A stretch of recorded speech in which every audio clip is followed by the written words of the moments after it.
From unsolved mysteries to unexplained phenomena, from comedy gold to relationship fails, Amazon Music's got the most ad-free top podcasts, included with Prime. Because the only thing that should interrupt your listening is, well, nothing. Download the Amazon Music app today.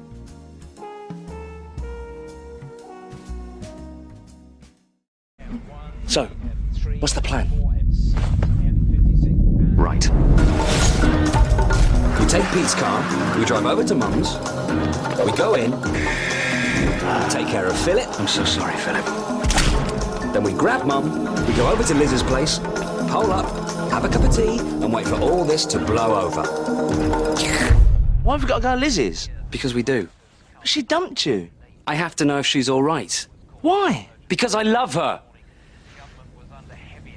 All right, gay.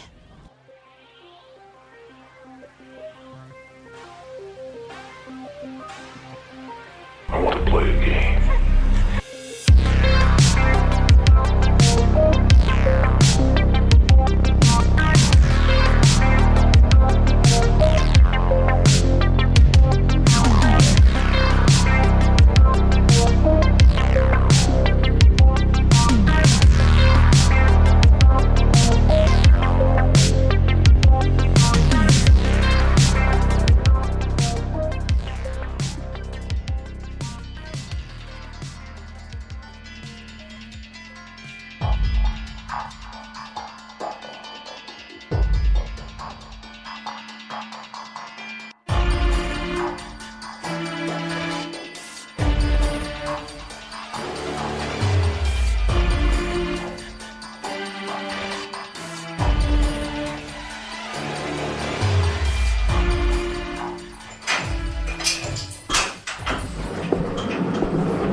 It's all dark. What the hell?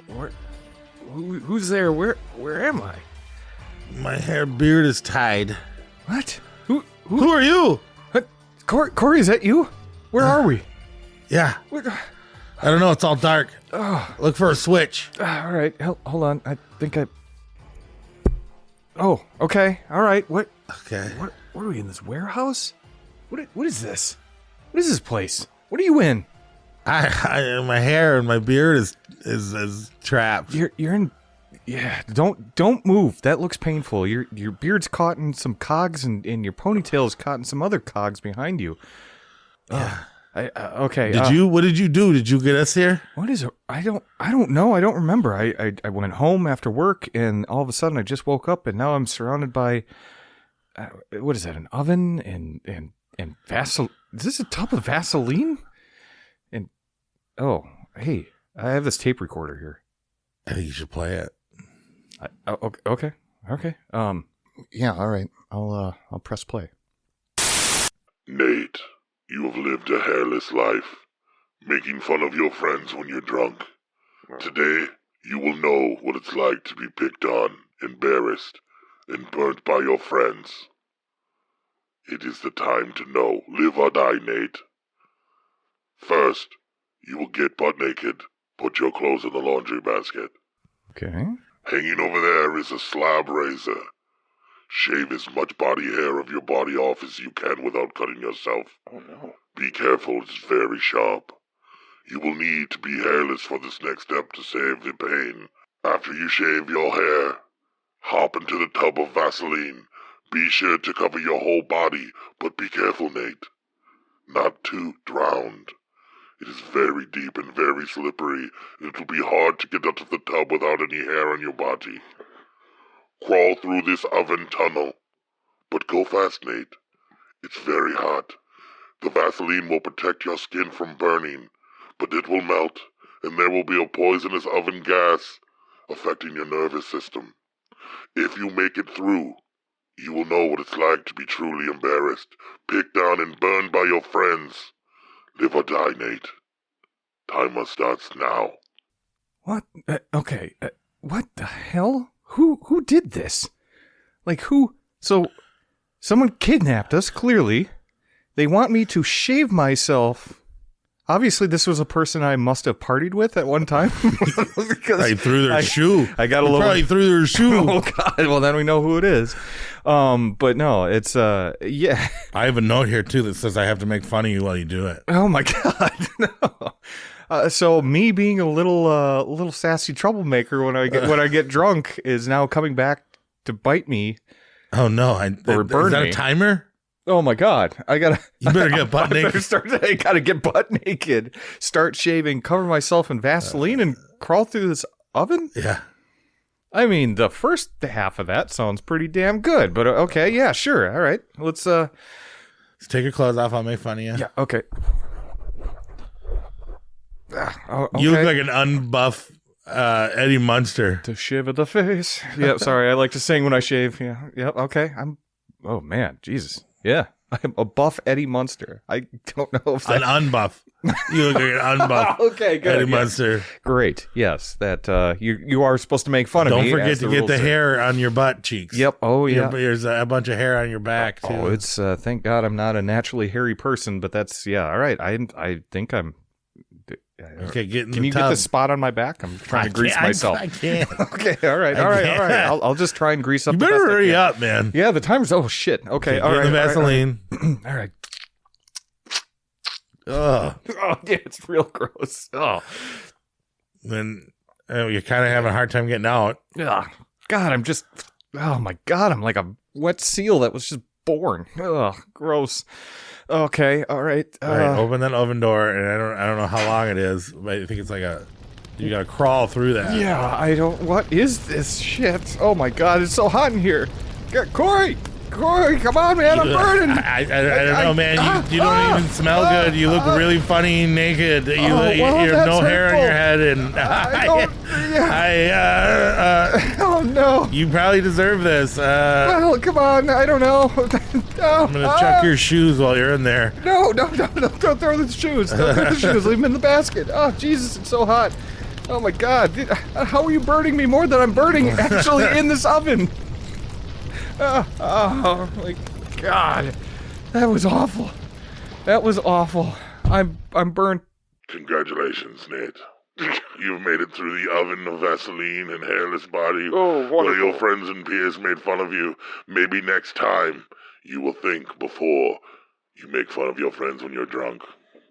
Oh, okay. Sure. Maybe buy them a drink. Maybe say something nice about their hair. Tell them they look like Keanu Reeves. That's just not who I am when I'm drinking, though. But okay, I will try and not be a little mischievous little imp. All right, yeah, I promise. God, I can't believe you made it through that. I don't think I'm gonna be able to grow this hair back. This is rough. Okay, I'm sorry, Corey, but I'm looking. I have you throw me the tape. It's kind of. I've got Vaseline in my eyes still, but like I don't. I have to. I can't get you out of these cogs. We got to play this tape. We got to figure out how to get you out half of here. your penis off. It's I mean the good half too, which is sad that I even have a good half of a penis. But yeah, okay, let's Throw me the tape. All right. Hello, Corey. By now, you could tell I want to play a game. Your much beloved hair has been put into 2 cogs that will rob them from you if you do not do everything that I say. For years, you have maligned PG-13 rated horror movies, and then immediately contradicted yourself by placing movies high up on your rankings, and citing Poltergeist to be one of your favorite films. You've even gone so far as to praise Megan, Five Nights at Freddy's, and even placed Teen Witch higher than Hocus Pocus. Now you must atone for hating on PG-13 rated horror. Before the time runs out, you will need to choose between Insidious or A Quiet Place as the best PG-13 horror movie, and tell me why. If you fail to draw a concise conclusion, I will take the things that you've ever loved, your precious hair, like you've taken my love for excellent PG-13 rated horror films. Oh my God, that sounds serious. What did he said? Insidious and what? A quiet I hate place. both those movies are terrible. I know this is Gremlins is good. Well, Gremlins is not. Look, man, there's a clock. Oh, those gears are moving. Those gears are moving. Your beard is tightening. Oh my God. So I don't even understand. I have to pick which one I like better, Insidious or I think you have to. Yeah. Oh my God, your hair is getting pulled off your head. Insidious had one scary part, and Quiet Place had Emily Blunt was kind of hot. Yeah. Which one? You got why? Insidious, I guess. Okay, why? Fuck Why? James Wan, but Insidious is better because of the guy and the monster. Insidious is a little bit better than Quiet Place, but I guess neither of them suck. I don't know. You just gotta pick one. Insidious. I'm picking Insidious. You just have to love it. Insidious is a little bit better. How does this thing come out? I'm not feeling the love. That's why the love unlocks the cons. Oh my God! No. My beard and my hair is gone. Oh my God! Is my face even on? No. You're just, oh my God! You have no skin from the neck up. Oh, this is awful. Well, since my face is gone, can I say, well, those movies kind of suck? I mean, you're free right now, so that's good. You got out of the trap, but here's some bandages. I don't know. You kind of look like the Invisible Man now. Here, I've got some old newspaper. We could just stick to your face to get through the rest of this episode. Oh my God, this has been horrible. I think I'm gonna die. You do not look good, and I'm the guy that's hairless and covered in Vaseline and burnt saying that. So it's not great. All right, but welcome, creeps. Obviously, you could tell from this intro that we are somehow trying to celebrate the horror of 2004. One of the years where Saw was invented, and Jigsaw has played a horrible, painful game for us already at the beginning of the episode.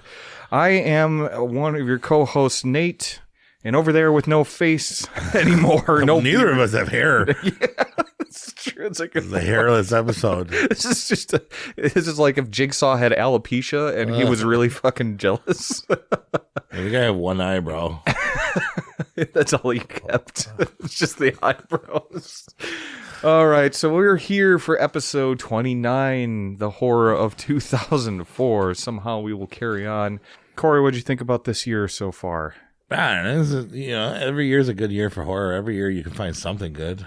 Yeah, okay. 2004, which is interesting because me and you were right around 18, so this would have been a very influential, right when we were old enough to watch horror movies. Yeah, I guess I would have. This was that year, so we should be able to vividly remember this year of horror. I do. I feel like we kind of got shafted at the year that we were 18. I mean, like, the early 2000s was a hard moment for horror because CGI and reboots and everything, but I found some good gems. I'm happy. I'm good with it. Yeah, we're going to talk about those a little bit later tonight. I think there's some good movies in there, and there's obviously some really 2000 movies that we watched for this episode.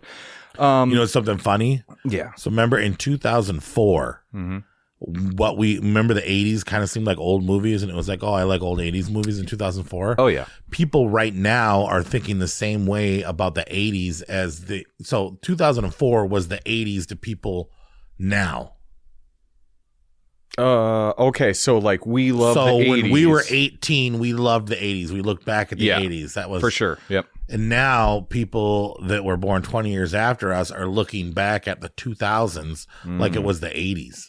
Yeah, that's okay. That's interesting. So like this whole new generation that's coming in, this early is their 80s. Oh my God, that's terrible. Makes you feel old. Yeah. Well, the people that are getting born now, though, we'll be able to look back at all the great horror that we've been getting the last 5, 6, 7 years. Because there's been a lot of good stuff that has come out recently. I mean, you got Jordan Peele, you got the Ari Asters. I mean, you got big balls. You got big balls on screen. You don't know how these are going to transfer 10 years down the road. Okay, that's we fair. might be talking shit about these 10 years ago. Yeah, okay. Because in 2004, I thought these movies were fucking great, visionary, time-changing. Who would have ever thought? Yeah, some of them. And then there's just a lot of direct-to-video movies, which we don't really have that much. Like, direct-to-video is not a bad thing. We have direct-to-Netflix.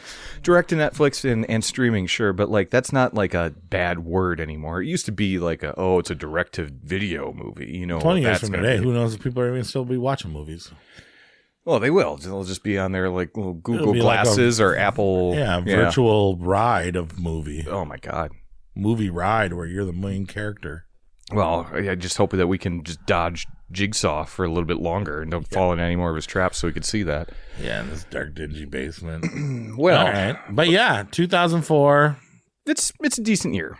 Decent Yeah, year. we got a good list. But before we do that, maybe we should get into some horror news and what we've been watching.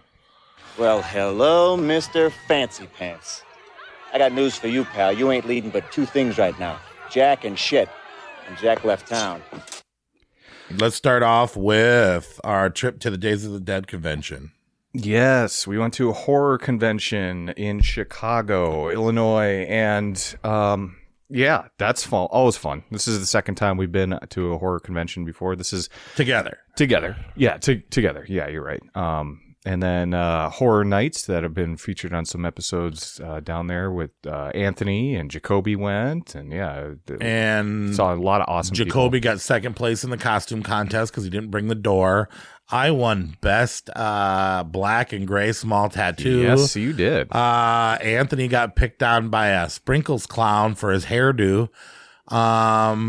Nothing happened to Nate. He didn't win anything. I don't know. I think I won. I think I won that whole weekend. I got to spend some quality time with some really good people. You know, You found your Decker mask that you were looking for. yeah. You didn't meet no celebrities though, did you? No. What was really weird is I almost did the same. We switched roles for this con. Usually I'm the one that's like, I got to meet this person. I want to get shit signed. And then you buy a bunch of cool shit. Yeah. I came out of the gate just swinging. I probably bought a I bunch of stuff. dropped a lot of money right out of the gate. I knew what I wanted. I wanted a Decker mask from Nightbreed. See, at Days of the Dead, it was very Clive Barker centric this year. Big Hellraiser big cast from people. Hellraiser. Doug Bradley was there. A lot of people like that. Clive Barker was there, even though they kept. We him didn't in even see him. They kept him in a small They kept him in his own wing of the convention, and sick free room. yeah, and I didn't want to stand in line for half a day to meet him, but would have been cool. But we did meet some cool celebrities. You met Nancy Heather Langenkamp from. I met Nancy, Heather Langenkamp, Barbie Wild, from Nancy Hellraiser. Loomis, Kincaid from the Dream Warriors 3, Yeah. and He never. Ashley Lawrence. Ashley Lauren. Ashley Lawrence. Yeah, never got to Doug Bradley, did you? Never did. Oh man. Big old line every time. Yeah, I know. Well, maybe again. He goes to a lot of conventions. I wouldn't mind actually meeting him, but yeah, I was just going for the cool horror stuff. And for those that have never been to cons, they're super fun because obviously it's a bunch of like-minded people that just love horror movies. And then you're just geeking out on seeing these celebrities from movies that you love. I know Hellraiser is a huge one for you. Yeah. There's going to be a convention coming up later this year, Flashback Weekend, also in Chicago. That's going to be very that I'm super pumped about because right now they're doing cast reunions of The Thing and the Halloween, and they're even dropping some cast from Halloween 3, which I really fucking love that sequel. I have a lot of love for that film. Either way, we're going to be trying to go to more cons and more cons Yeah. and more cons. And this was a special Hellraiser con. And I bought some stuff, and he got a basket case thing. And Yeah, I got Belial. we met a few people, but mainly just hanging out with Anthony. My favorite time in Chicago. I went downtown Chicago a few times in my life for my music, and I never enjoyed myself in Chicago. Never at all. This was the first Chicago fun. trip that I actually experienced because we were like uptown convention center area. Yeah, we were by the airport, so we weren't like in the city in a bad way. Yeah. But yeah, we went to a Coyote Ugly style bar for a minute, and we, oh, well. ate some. I mean, it kind of could have been. Yeah, no, it felt like it. Yeah, like a little country western bar. But that was to unpack a movie that we watched in the theater while we were down there. Yeah. Let's talk about it. Late Night with the Devil. The first one that you've been watching a lot of movies in the theaters. So yeah, the first one. Well, we wouldn't have been able to. to see that in our town because it wasn't a wide release. And I came up with a wonderful idea. Let's go see A Night with the Devil while we're at the con. We went there, super cool theater, like straight up. Me and Nate had a cuddle chair where you could pick up the thing. You looked at me weird though when I pulled it up and I cuddled with you. I was just really nervous, and I was like really excited for you to make that first move because I wanted to by the way I was looking, but I just needed you to be the guy to take the lead. Yeah. Right. So, but yeah, so we saw Late Night with the Devil. What'd you think? My favorite movie of the year so far. It was Okay. great. Yeah, I lived think up to mine the too. hype. I was a little worried that it was going to be a more like made for Shudder type film, but no, I think this was a cool, unique, different film with a cool setting. Mm-hmm. And I mean, I feel like I could watch this with my kid though too. It was like tasteful, exorcism, late night. It was R-rated, but that's because there was like foul language. There was a little bit of violence and stuff like that, but Yeah, like not murder, something violence. that you wouldn't see in a But there PG-13 wasn't, horror. like, yeah, You know. naked. Yeah.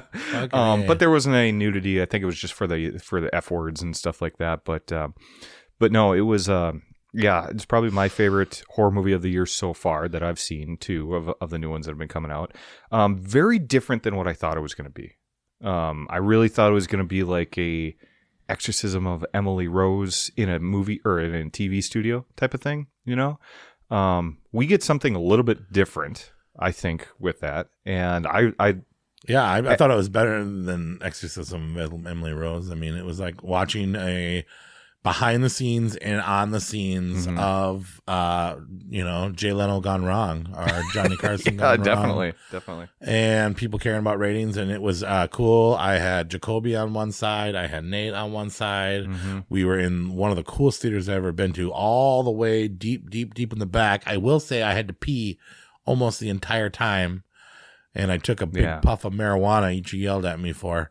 Who, I did? Well, you said something. I didn't. Remember? I was like, oh, crap, because we were late because we couldn't find the movie theater because Chicago's weird.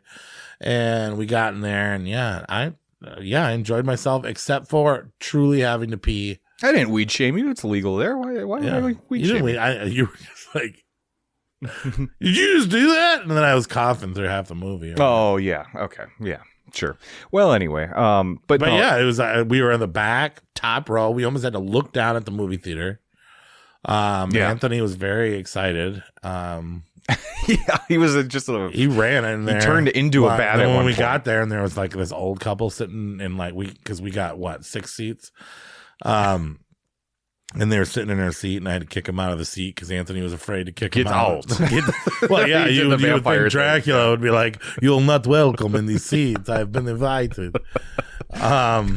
But yeah, he invites himself by purchasing. and a he was movie like, ticket. "Corey, I don't think we're in the right theater. There's people sitting in their seats." And I go, "Well, I'll go talk to him, Dracula."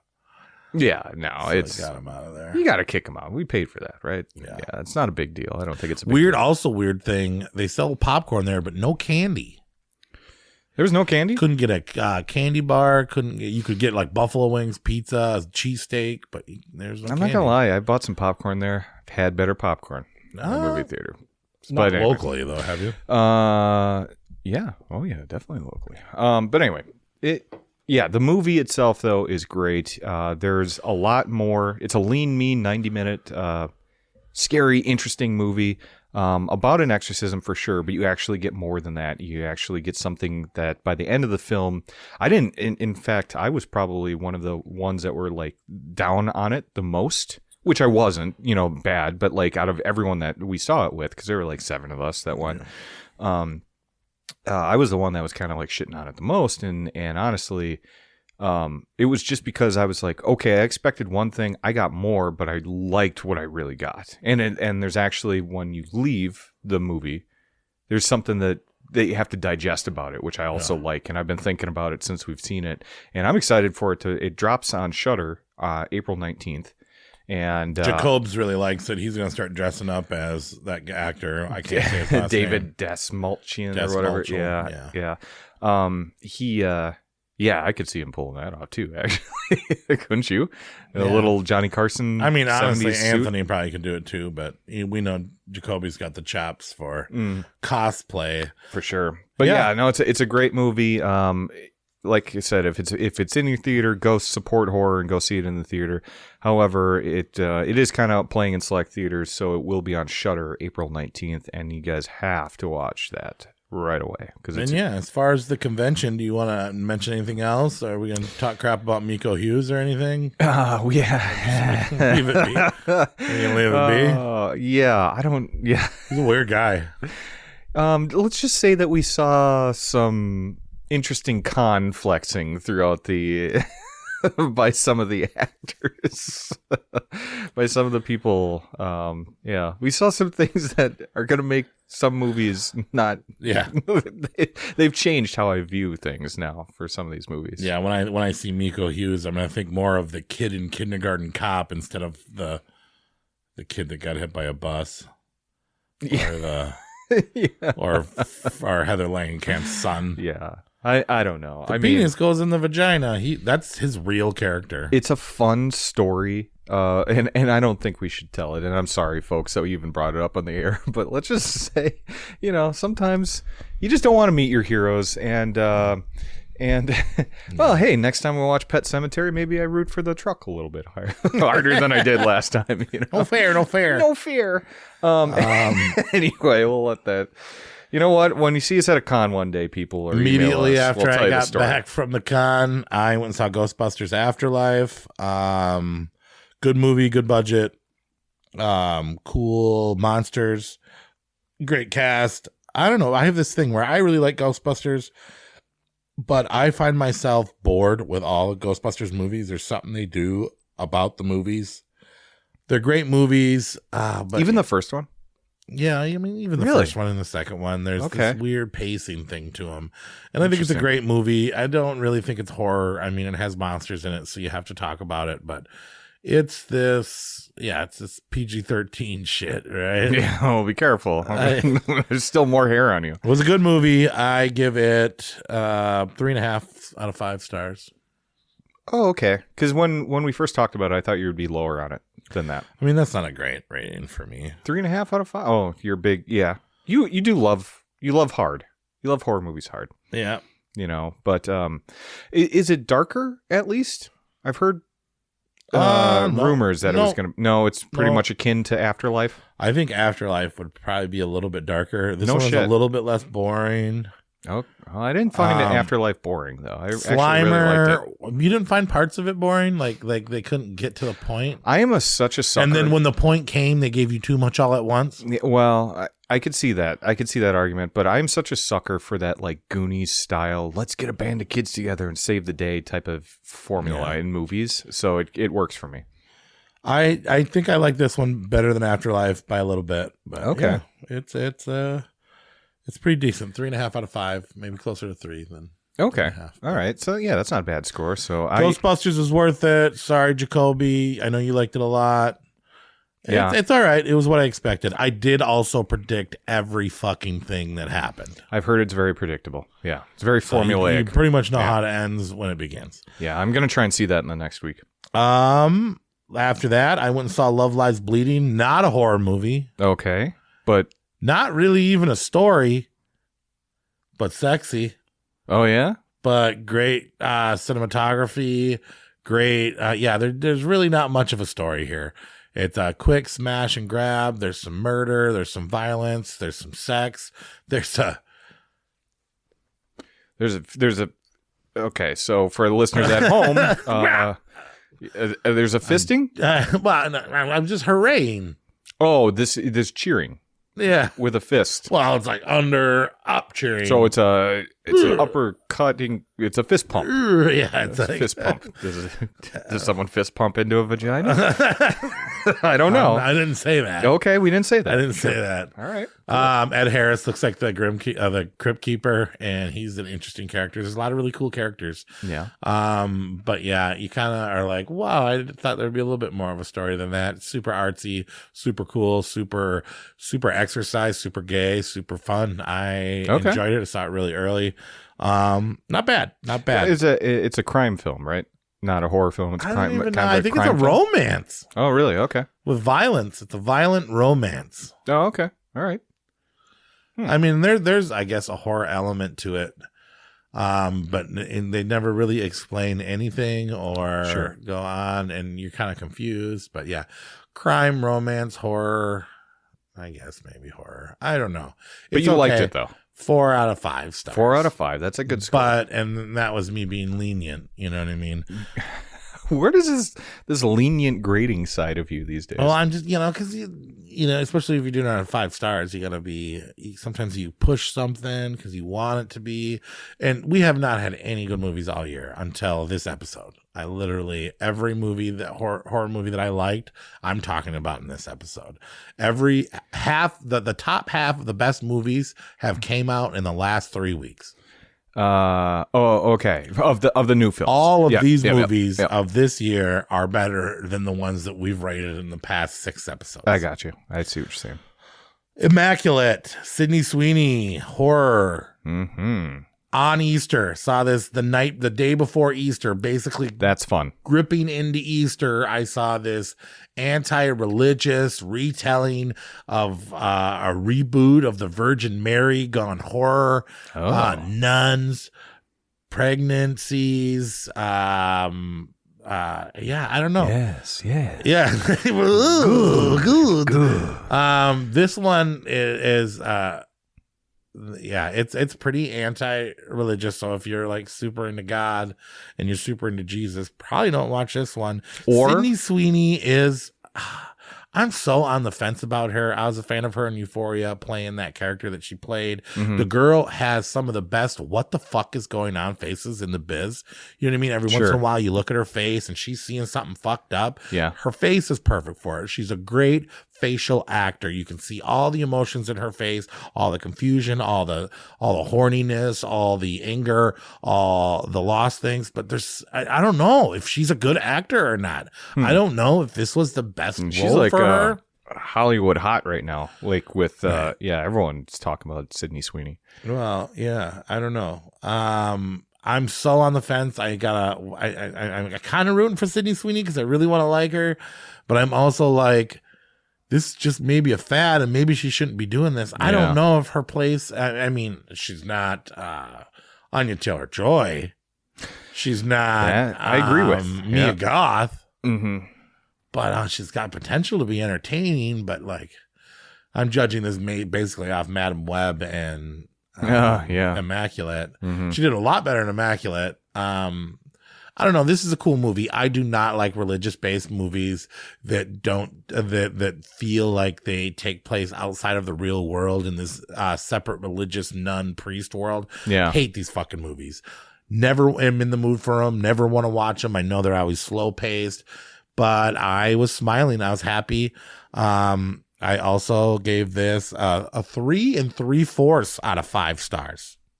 3 3/4. Okay. So it's right there in between, just about as good as Love Lies Bleeding and a little bit better than Ghostbusters. Okay. It's only an hour and a half. It's quick. It hits hard.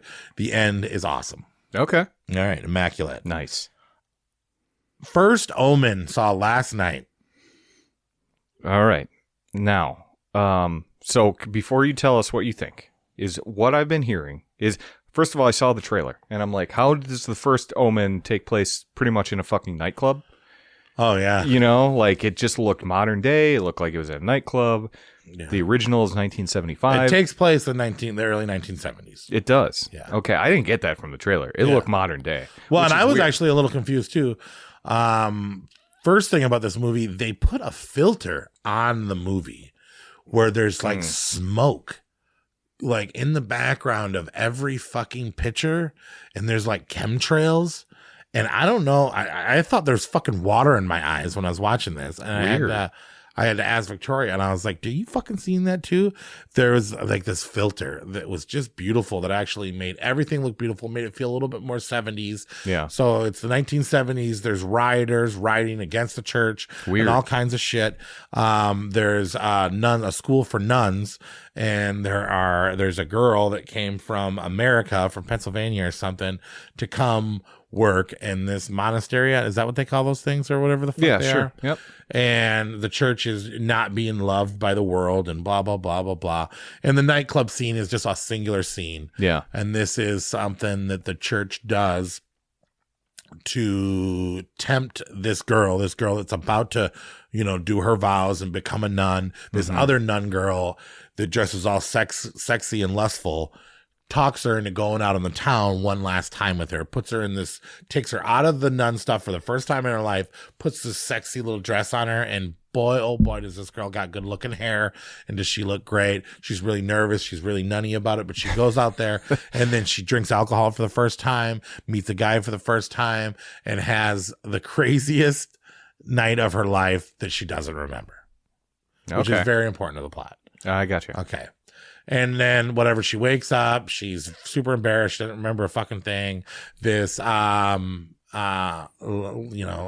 Spanish woman that took her out there, it's like, it's fine. You went a little crazy, but don't worry, it's our little secret. But who is actually a character in The Omen. Oh, really? Okay, so it ties directly into the first film. The end is the beginning. Oh, the first Omen. Shit. It ends right there. I shouldn't have said that, maybe, because that was kind of the coolest part of the movie. Oh. Maybe I wrote that. Okay, maybe I'll take that out. But I'm just saying, like, I did not think this movie was going to be good. I thought this was going to be slow paced. I thought Immaculate was going to be better. I thought Immaculate was like smash grab. They're both a lot alike, bro. A lot of the same things happen in both of these movies. The acting is amazing. The filters are amazing. The direction is amazing. The settings are amazing. The fucking movie kicks fucking ass. And I was gleefully smiling and proud at the end. And you know what? I don't even remember the first Omen. But, because I watched it when I was fucking 12 years old. I have not revisited it since I was like fucking 13, 14 years old. Well, won't you be in an upcoming episode that we might be doing?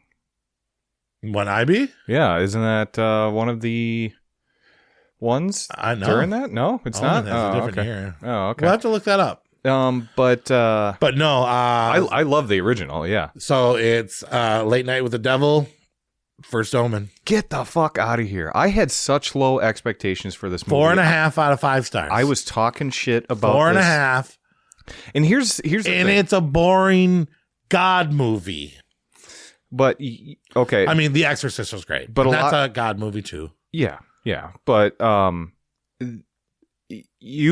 like people could just say maybe you're nuts, with your rating or whatnot. But I've heard this from a lot of fucking people. It was really good. The reviews so far are actually like, yeah, this is actually way better than I thought it was going to be. Way better. A lot of people like Victoria thought it was better than Lisa Frankenstein. Whoa, and that was her second favorite movie of all time. That's like up there by the Reanimator. She really liked it. She's just falling in love with every new movie that she's seen. If she wants to like it, she'll like it. No, it's okay. But no, it was super good, and it's not like my type of horror film. Like I like smash grab slasher. Fun. I like more action. I like more speed. I like awesome. And I don't like religious films. You know what I mean? With the exception of The Exorcist. Yeah, but it's good. But this is good, man. They did a really good job on it. Nice. I'm excited to see that. The drama, like the story, like the tying it all together, like being respectful to the other films. Mm-hmm. Like the first Omen is dope. Really? Okay, you should put that. No, I'm talking about the old one, the original one. Oh, okay. I thought you were just like trying to put a tagline on the fucking poster or something. No, I mean the first Omen is dope. No, the new one, the first Omen. That one's good. But the first Omen, the original. Yeah, damn it! Now you're just fucking with me. Funny. But yeah, so I saw all those. Get it, bitch. That's the you're gonna get it. I was gonna, but yeah, I thought that was great. And I guess lastly, I finished up Rick and Michonne's saga and Walking Dead, the dramatic, amazing conclusion. I shouldn't even say amazing. I mean, it's good. Is it just a one-off season? I think so. Oh, okay. I mean, they'd be dumb to not. Okay. So it wraps up their storylines. Wraps it up. Okay. Wraps it up. Good, bad? Better than I thought. Okay. All right. Maybe that'll get me back on the Walking Dead train. Eventually. Yeah, I mean, well, honestly, if you watch the old ones, you should probably watch that. You'll finally get that closure that you never really got. Yeah, which I definitely felt. You'll get closure. Michonne's super cool in it. Okay. Rick, not really. I don't know. Rick's bitching it up. But he does Army of Darkness it a lot with his fucking chainsaw hand. He's got a chainsaw hand? He's got an army of darkness. Fist and steel. Oh, yeah. Hand. Okay. He chops off his own hand. He goes so back and forth from being bitched and being cool again to being bitched and being cool. And he's so like mentally fucked up, and he needs. Michonne's the fucking true hero, but I don't know. It's weird. Yeah. Sex scenes are all right. Oh, there's sex scenes. Fuck yeah. A lot of them. So yeah. Okay. All right. Well, shit, man. You've seen a lot of movies. Trying to think. No, I haven't. No, it was just Late Night with the Devil, I think. For They haven't seen nothing else than that. No. Oh wow. No, not horror wise. Yeah, this horror life isn't for everybody. Oh my god. I mean, How dare it's you. not for everybody. How dare you. It takes dedication, you know. Yeah. Yeah. Oh yeah. Takes dedication. Jesus Christ.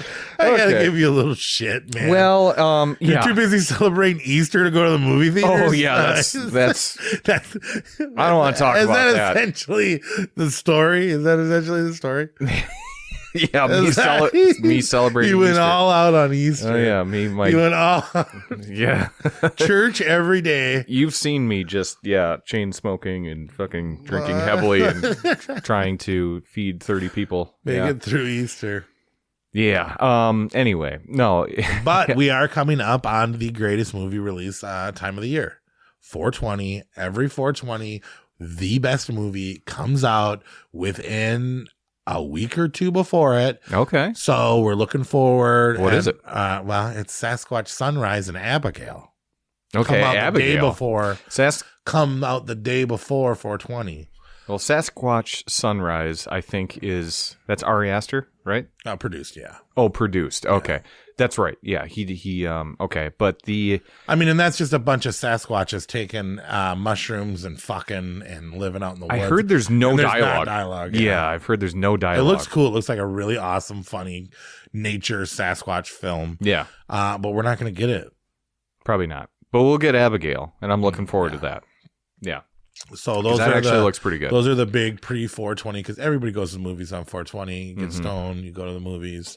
So I'm super excited. I'm sure there'll be a TV show or something that comes out. All the good stuff gets released. I remember. There's always good stuff on TV. 420. If you can't find something good on TV, something wrong with the world. This is the first big release of the year. Everybody wants their movie out on 420, and we are creeping up to it. I know. I can't believe it. We're already talking about April. All right. Well, if you guys have seen some things that we should check out, new movies otherwise, then maybe you should drop us a line at Savage Horror Creeps on Facebook, on Instagram, or at savagehorrorcreeps@gmail.com. And also, for those people that might not have caught last episode, we are doing a giveaway over the next couple of episodes. All you got to do is, we know it's a pain in the ass to rate and review on iTunes, but if you go on iTunes, give us a 5-star review, send us a screenshot of your review, and email it at savagehorrorcreeps@gmail.com. We're going to enter you in for a drawing for some pretty cool horror movie Blu-rays. I know we got a brand new John Carpenter film in there, Eyes of Laura Mars, but we also have some other things that we're going to be giving away. So just make sure that you get on iTunes, give us a 5-star review, and send it into the podcast. That really helps out the show. And then if you just want to chat with us, tell us where we're wrong, tell us where we're right, and recommend something, or maybe even come up with a topic of an episode that you want to see done on this show. We definitely love when our fans engage with us. So So we are skipping our mid-month episode, our special episode that are supposed to be shorts this week because we've been so busy with Easter, 420 and traveling. So we're gonna have some ideas. stuff. It's not just because we're busy and Nate's not dedicated to the life. It's also because we are looking for ideas. So give us your ideas, what we're going to talk about. If you give us a good idea, we will do a little mid-month episode. And Savage Horror Creeps. There we go. gmail.com giveaway. When are you giving that away? I think I said on the last episode, it's not We're going to keep it through next episode, too. Give everyone like a good month or so to put them in there. And, yeah. All right. Let us know. All right. Okay. Yeah, let's get into tonight's main feature, right? You want to talk about some 2004? You've had your whole fucking life to think things over. What good's a few minutes more gonna do you now? Don't hurt me. I'm not gonna hurt you. Stay away from me. Wendy. Stay away. Darling, light of my life. I'm not gonna hurt you. You didn't let me finish my sentence. I said, I'm not gonna hurt you. I'm just gonna bash your brains in. I'm gonna bash them right the fuck in. All right, the horror of 2004. What was going on in 2004 other than it being 20 years ago? Corey and I getting out of high school, we're 18, we're just ready for our lives to begin, blah, blah, blah. Facebook comes onto the scene. That was a huge one. Not just for college students anymore. Nope, definitely not. Now your grandma has one. Created in Harvard by the legendary Mark Zuckerberg. And the platform offered people a new way to connect online and has morphed into one of the biggest tech firms in the world. I thought it was Andrew Garfield and Justin Timberlake. Yeah, well, that's the much better looking versions of those guys. Yeah, of Mark Zuckerberg. George Bush gets back into the White House after, he started blowing up Iraq after 2001. After September 11th. The Olympics make their way back to Athens, Greece for the first time, and Martha Stewart makes her way to prison after being convicted of insider trading. And making bad pies. And making bad, yes. Just they threw that charge in there with it. Yeah, bad pies. And you made me a bad pie. We also have Kanye West dropping his College Dropout album, which was a pretty big one. It's funny because I dropped out of high school then. I remember taking a date to go see Mean Girls in theaters. Oh, when I was 18.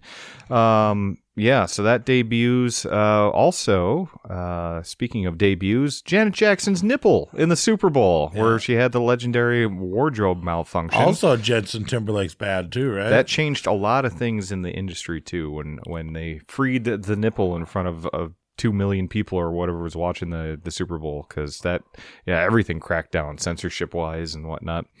And then, D-Day was 60 years old at that point, which is kind of crazy. And then we're trying to get to Mars still to this day, but we've successfully put a rover, NASA did, on Mars for the first time ever with the Spirit rover. Not a lot of huge events. But yeah. I barely remember it. Yeah. Well, and much like some of the horror we'll talk about tonight. So, yeah. Oh, he's got him. All right, so let's get into the top 10 list. Should we open this bag of chips? Oh, yes, please. Nothing sounds better on the air. What is that? These are Funyun Lays. So they're crispy chips, flavored Funyun. So... Okay, we're sponsored by Lay's tonight. Funyuns, too. Getting big, people. Yeah. Shit, look at we're that. We're opening this bag of chips. And we're going to get down to our top 10. Look at that. ASMR. This is 18-year-old Corey all over again. But first, we got honorable mentions. We do. And for the first-time listeners, while Corey munches on chips on mic, which, thank God,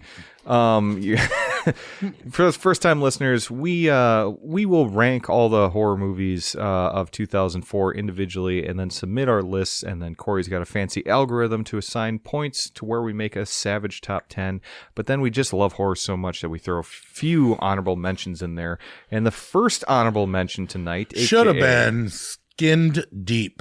Should have been, but it was not. It would have been 14. But we'll talk more about that later, but that's a great film, too, where Rick Davis is in and he plays a guy named Plates. There's a couple of monsters. There's a brain that has blocks for a brain inside of his brain. I don't know. We'll talk more about that later. But our first honorable mention, we're going to give to Nate. Ginger Snaps 3, the trilogy of Ginger Snaps. For those people that have never seen it, it is a werewolf trilogy, pretty much. Coming of age werewolf story. The first one is a very underrated werewolf movie as far as I'm concerned. I think it's one of the best out there. So Ginger Snaps 3, though, it's an interesting trajectory that this franchise takes on, because you have the first one, which is a normal coming-of-age werewolf story between two teen sisters. The second one is kind of a sequel. Unleashed. It's more of a like the aftermath of experiencing the transformation of becoming a woman, aka a werewolf. Yep, which we may talk about a little bit later tonight. And then this one's actually called Ginger Snaps Begins, isn't it? The Beginning. Or Ginger Snaps Again? No. I think that was the alternate title for 2. Okay. This one is called Ginger Snaps: The Beginning, and this takes place with the two sisters, probably not the same characters, but the two sisters in the 1700s or something like that. Long time ago, and they are they're holed up at a fort in the wilderness that is being besieged. It's Ginger Snaps Back: The Beginning. Oh, okay, I got not you. Again. You're right. And then it takes place during a fort in like the 1700s or something like that, and then werewolves are outside the fort, and these two mysterious sisters come to this military fort, and hilarity ensues with lots of good werewolf violence, and it's a fun time. Very different. I know that this one is not a big favorite for a lot of people in the franchise. I really enjoyed it. This was in my top 10 list because I love the two main characters of the Ginger Snap films. I love that there's continuity throughout the whole thing with the two main characters, Catherine Isabel and but what are their characters in the movie? Ginger and Anne. You love them. I can't you really love her name. character, don't you? Emily Perkins is her real name. Emily Perkins is the actress's name, yeah. But yeah, so but no, it's really fun. It's kind of an interesting take to put it back in the 1700s and then have werewolf violence and things like that. Bridget, thank you. And then have werewolf violence and a bunch of people that well, and then there's some native stuff. There's a native assassin that you don't know if it's a good guy or a bad guy. And I will say Catherine Isabel as Ginger in the old days is looking smoking hot with that white skin. Oh yeah. Yeah, she's a pretty lady. But this one's kind of has a Thing vibe. Do you get that a little bit? Just because people are trapped. There's winter. There's werewolves around that are slowly picking people off one by one. There's not a lot of alien creature violence or anything like that. But I think I'd. But it's one of those set in the woods and the cold. This one is naturally everywhere, all around, kind of the black sheep of the series. Yeah. Nobody really likes this one. I really do. And there's really not a fourth one because of this one. Well, they really swung for the fence because partly because as far as the story goes, you can't move on with different girls. I feel like they can't go on because it's called Ginger Snap. So if you don't have Ginger in it, it doesn't make sense. I mean, they already had to pull some strings for 2 and 3 to even make this story make sense with these same characters. Yeah, 2 works. But this was such a stretch on story, and it is random. It is random why they just decided to go back 300 years in the storyline and decided to just. And I'm a huge Ginger Snaps guy. Don't get me wrong, but yeah, this one is just a little too. It was a big swing, but it's a very kind of lower budget trilogy. It was a fall ball. It was a big swing. Then I don't know. I enjoyed it. Could have been a home run, but it was really a fall. Does it make sense in the franchise? Probably not. Not at all why this even exists, but I kind of just like that old-timey werewolf movie, I tell you what, I wouldn't have been able to make it through these without Lay's wavy Funyun-flavored chips. Yeah. Yeah. Lay's. Yeah, Savage Horror Creeps, sponsored by Lay's Potato Chips. Yes, they're a big fan of Ginger Snaps 3, I think, actually. They're coming out with a Ginger Snap Lay chips soon. But no, I think once you've watched and enjoyed Ginger Snaps and then Ginger Snaps 2, you got to go and watch the third one. And I don't know, go into an open mind. And for those people that love werewolf movies like I do, I don't think there's enough of them. So it's a loose prequel. Speaking about our loose prequels, yeah, could you watch this one first and even watch the next 2? You could just watch this one and never watch any of them. Yeah, honestly, maybe. And if you did watch this one first, you wouldn't. I don't think it's that bad of a movie. Do you not like I thought it was pretty bad. Oh, really? Okay. This did not make my list. Okay. All right. I know it didn't make your list, but it doesn't mean you necessarily didn't like it. But you don't like it. Yeah, they could. I think they should have did something else with 3. Well, I think they should have carried on more. You and a from the lot of people characters did. from 2. Yeah. You and a lot of people. I have thought a better idea. Okay. All right, but still, I don't know. I think it's a fun movie. I don't think we get enough werewolf movies. I think that's one of my favorite horror genres, and we just don't get a lot good of ones. werewolf movies because it's hard. It is hard. Yeah. And to make a werewolf look real, original, and interesting. I feel like too many people are so lazy with the werewolf transformation, which is a very hard thing to do. Yeah. And I'm not saying that the werewolves look bad. No, they look good in this one. Yeah. But yeah, I guess. But it's boring. I don't think it's boring. Okay. Well, let us know what you think. Yeah, there you go. There we go. We just explained how you can reach out to us. First honorable mention, Ginger Snaps Back, Ginger Snaps 3. Mm-hmm. Number 12 is a anthology film called 3 Extremes. Mm-hmm. And this is a Japanese film by 3 directors, 3 different extreme horror stories. And the reason why this made it so high on my list, I had it at my number 8 or number 9, is because of the first story, Dumplings. Have you guys heard about this movie, Dumplings? This is a movie about a woman who takes aborted baby fetuses and cooks them into dumplings and sells them to rich housewives so that they do not age. Wow. Mm-hmm. Right off the bat, if you find out what that's about, it's crazy. You'll see on the art, Nate's holding a bowl of dumplings. Those are aborted baby fetus dumplings. Mm-hmm. And they are delicious. Miss Lee looks wonderful, looks great. She goes to hospitals and gets aborted baby fetuses, pays them, cooks them elegantly, and serves them in her apartment. We have some very hard to watch scenes where we have a in-home abortion of a teenage girl aborting her father's baby inside of her and then feeding it to another person, and her explaining how that beefs up the potency if something dark happened to make it happen. Yeah. And we have I don't know if I should ruin it or not, but no, don't do it. There's a scene at the end where no film has ever had the guts to go so far to have somebody do it to themselves. Yeah. Yeah, it's a pretty tense movie. But eat it. Well, and the reason why it's called 3 there's Extremes. certain animals do that. But yeah, that's dumb. Why is it called 3 Extremes? Well, because they're 3 anthology films, and they're pretty extreme with the places they go to and the storytelling, the violence, things like that. And Dumplings is actually so long of a story, they did actually release that on its own as Dumplings. It was the only one of the 3. The third story is by Takashi Miike. Am I saying that right? Takashi Miike. Takashi Miike. Yep. Now, so this is also interesting too because you said that was Japanese, but really the only Japanese person is Takashi Miike. And then the other one is Park Korean. Chan-wook also directs one of the segments. Who did Old Boy? Yeah. And whatnot, and he is from South Korea. Yeah. And then Fruit Chan directed the dumpling segment, and he's from China. Yeah. So it's kind of this interesting. It's like these 3 Asia mega. Yeah. Yep. You get a sampling of together. Asian horror in this one film. And there's The Girl in the Box by Takeshi, and one's interesting too. A little baby, a young contortionist girl gets burnt alive in a box.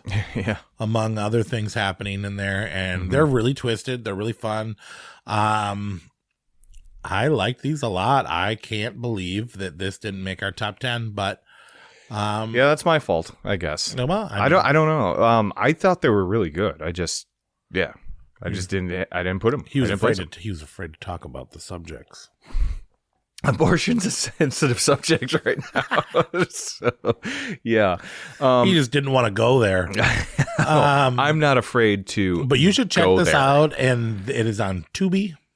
And I don't think that it is shortened. So, no, this is a 2-hour-long 3-film anthology movie. But if you like J-horror, Asian horror, international horror, you should check this out. Honestly, this would be a great gateway into Asian horror films if you guys are if you guys don't really know too much about it, because you will kind of get, because they're different between regions, Japan and Korean and whatnot. So you kind of get a flavor of all three of those different types. And it's a really good one. It's definitely not for the faint of heart, but check it out, and especially on Tubi, right? Yeah, it's free. Where was Ginger Snaps is also on Tubi. Mm-hmm. All of them, I think. No, 2 and 3. Oh, just 2 and 3, and then 1 is on Peacock. All right, thanks for that. We should probably tell people where they can actually see some of these movies. If they can, because I know that sometimes we go deep into the rabbit hole to find some of these things. Just send us an email. We'll tell you where you can find it. There you go. Can. Nate will borrow you his copy. He's got most of them. I do have a sickness. All right, so that was 3 Extremes at number 12. Our last honorable mention, I didn't even rewatch it. Yeah, I didn't think you'd like this movie. Well, I've seen it in the past twice. Mm-hmm. I just don't see it as a horror film.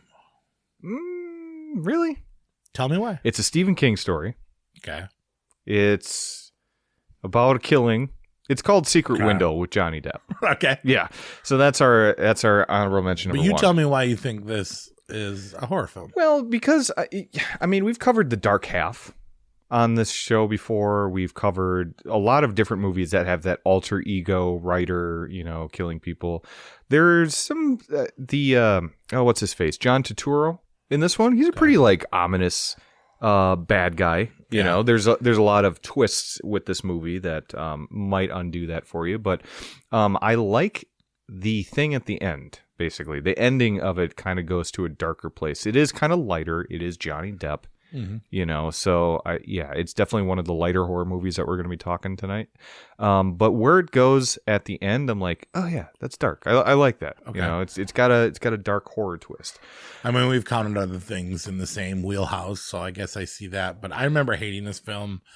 Everything down from his hat to the story to Johnny Depp's performance. Okay. To a lot of things, but I did not rewatch it. It's been a long time. I'm a completely different person. I don't know. A lot of people had that criticism about this movie. A lot of people had that criticism with just Johnny Depp in general. A lot of people don't like him. Are you one of those people? I like him. I liked him when he started. I think he's great for some roles. I think he gets jammed into roles for his looks and for his appeal. You put Johnny Depp in a movie, people are going to go see it. You know what I mean? I think Johnny Depp they used to is anyway. Miscasted constantly. Give me one example. The Mad Hatter? Yeah, he became one of these character actors with Jack Sparrow, and that's kind of where it dropped off for me because he made some fantastic movies. I'm a huge Donnie Brasco fan. Yeah. I don't know if you've ever seen that one. Once Upon a Time, the third one, the Once Upon a Time in Mexico, where he didn't have eyes. Fantastic. Yep, that was great. I really like Public Enemies, and I know that's hit or miss with some people, but I thought he did an awesome John Dillinger. Edward Scissorhands. What's Eating Gilbert Grape? It's actually where I met Johnny Depp. Did I ever tell you that? Next to Gilbert Grape? No, Public Enemies. Oh, okay. They were filming it where I was growing up up there. And so we went and saw their shootouts in the woods that they were doing at night. And did you try to kiss your mom or anything? No, I wouldn't let my mom near him because she should be in prison. The Rum Diary was so bad. Yeah, that's not good. That's how I feel like he's dropped off life. Now. But in 2004, he was very hot. He was a hot actor back then, and so attractive or both. Yeah, okay. Both a good actor and I think he's got it. He's got that sex appeal. I like old Johnny Depp a lot, but then when he started getting roles for no reason that belonged to other people. So what do you think of him in this one? Do you don't like him as Mort Rainey? Because I think he does a pretty good job in this one. Hey, you can pass him off as a writer. He's quirky enough to be. Yeah, sure. See, I don't know. Me considering myself to be somewhat of a writer. I mean, I'm not published. No, we are. Yep. I don't know. He's too good looking. He's too popular. What has he got to say besides stories about his life? Right? It didn't sell me. Okay. All right. But what got so dark at the end? You can ruin it. Well, the movie's 20 years old. No. Well, not only does he end up, having I'm still not sold on why. Yeah, so sorry guys, if you actually want to watch Secret Window and keep it a secret, no pun intended, I guess. Then fast forward about a minute. But basically, at the end of it, his alter ego kind of takes over, ends up killing his wife. And then he buries her in a cornfield, and the last shot of the entire movie is him eating the corn, which is kind of dark. Oh, you know? yes. So, I mean, like, not only does he end up killing the wife and the good guys lose at the end, but he also buries them, and then he fucking eats the food that they're basically nourishing, cool. you know? But how many other people die in this film? Real people? Just a few, yeah. It's not a lot. You don't have a high body count in this. It's PG-13 horror, and it definitely is. It's not a lot of violence, but yeah. I don't know. It's a Stephen King story with Johnny Depp, and so I did forget it was Stephen King, but I remember really disliking this film, looking at it and putting it on my didn't counts, which I have a large list of movies that might have counted that I am not counting on this film that we'll do at the end. Okay, fun. Until then, still hope that they're on here. All right. Well, that was Secret Window at our last honorable mention tonight. Johnny Depp's Secret Window. Yeah, one more chip for the road. All right, the Savage 10 tonight, sponsored by Lay's. I love this 18-year-old Corey attitude, just eating chips. That's your persona.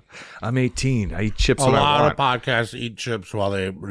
Yeah, I've heard. A lot of them sound much worse than ours. Anyway. Number 10. This is a international film. Where's this from? Craig the Creep and the Creep, not to be confused with the Netflix version of Creep, but this is 2004's Creep on a subway. This is an English, British film. Yep. So this surprised the crap out of me with the awful cover and the description, and me not even hearing of this before. I popped this in and got fully engrossed.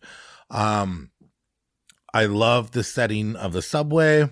I love the disregard for the homeless poor people. I love the transformation of the setting after the subway closes, and we get to meet one of the coolest monsters that reminds me a lot of Nick Stahl in Sin City.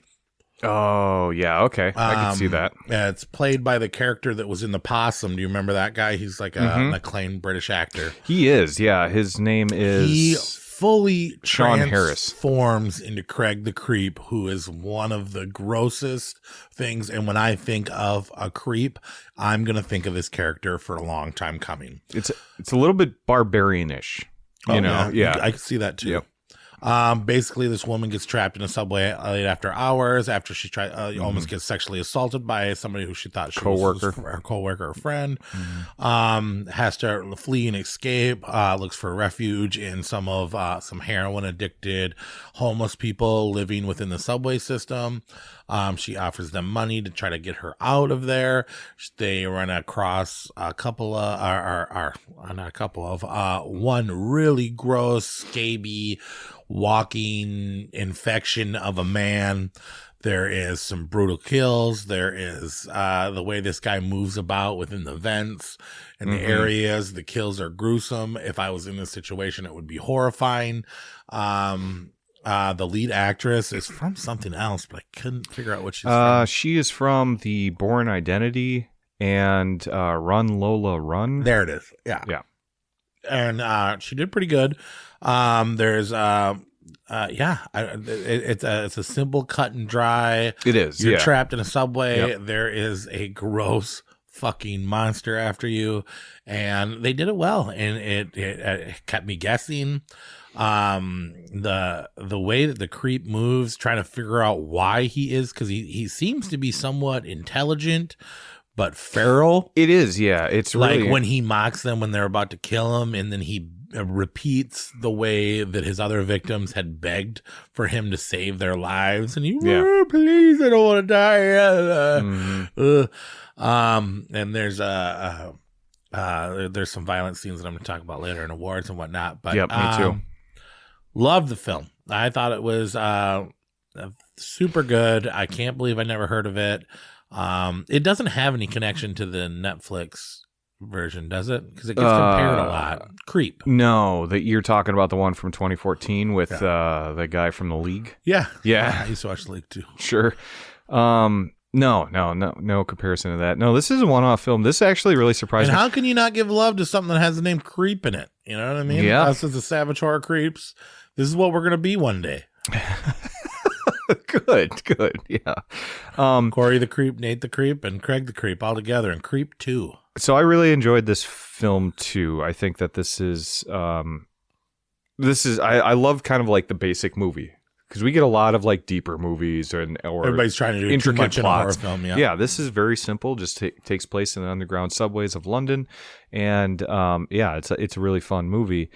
The first half didn't connect, and that's probably why I didn't place it higher than what I did, even though I did really like it. The first one was just like, oh, this is pretty basic, but it goes to some dark fucking places and interesting places too. And Craig the last Creep half is fucking creepy. Yeah, and he doesn't really come in until that last half of the film too. You know, he's around, but yeah. You don't really get to see too much of him until the last half, but that's when it really ratchets up. And like you said, we'll talk about it a little bit later. I think I know exactly what you're going to talk about tonight, right? Because it's what I'm going to. But yeah, there's it goes to some really dark places too that I just didn't see coming because I thought it was kind of standard in the first half. But I just want to kind of put that out there for people that are going to check this out. Because and if you ever wanted to see the gross Nick Stahl monster from Sin City in its own movie, it's the closest you're gonna find. Yeah, he's less yellow, I guess, in this one. Still but, yellow though. He is a little yellow, yeah. But no, like I was saying, just stick with it if you're not feeling it right away. Not feeling it right away because it does get better. And from what I understand, this movie is about how the world looks down upon the poor and the homeless and the drug addicted, and actually it does have an overviewing plot of we're kind of shitty to each other and we shouldn't be, but at the same time it's also a very simple, cut and dry. Don't get trapped in a subway in a big city. No, fuck no. Night. So that's Creep at our number 10. That is also on Tubi if you guys want to check it out. So far, so good with all of our movies being easily accessible for Where's Secret Window? Oh, good point.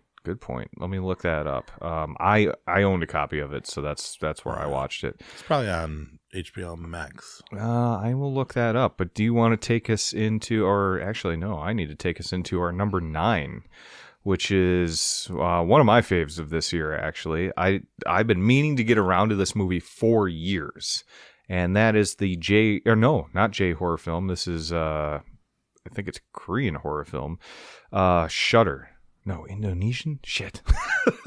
Indonesian? I fucked this all up. I'm sorry. No, it's Shudder from 2004. Not the American one. We're talking about the Asian horror film. From 2004. It's really difficult to find. Yeah. I will say that right now. Which is the reason why I didn't watch it. The Blu-ray and DVD are out of print right now. You can watch this streaming with ads on Vudu, but that is the only place that you can watch it. That's where I watch it. But I'm going to try and track down this movie because and buy it because I actually enjoyed it that much. So it is one. Take place a long time ago. No, it takes place in 2004. Okay. So it's basically about a young photographer and his girlfriend are driving home one night and they hit a person. And just continue to, and just say, oh, like, shit, we've been drinking, we've been partying, let's just keep going. And they go on. But then, they start realizing that, the spirits, of the person, may or not be the person that, they hit, are starting to show up in photographs, and that the spirits are actually following them. And what happens is the spirit will actually get you to, commit suicide or die or something like that, because they just kind of track you down. Very akin to The Grudge, Ring You, all of those Asian horror films too.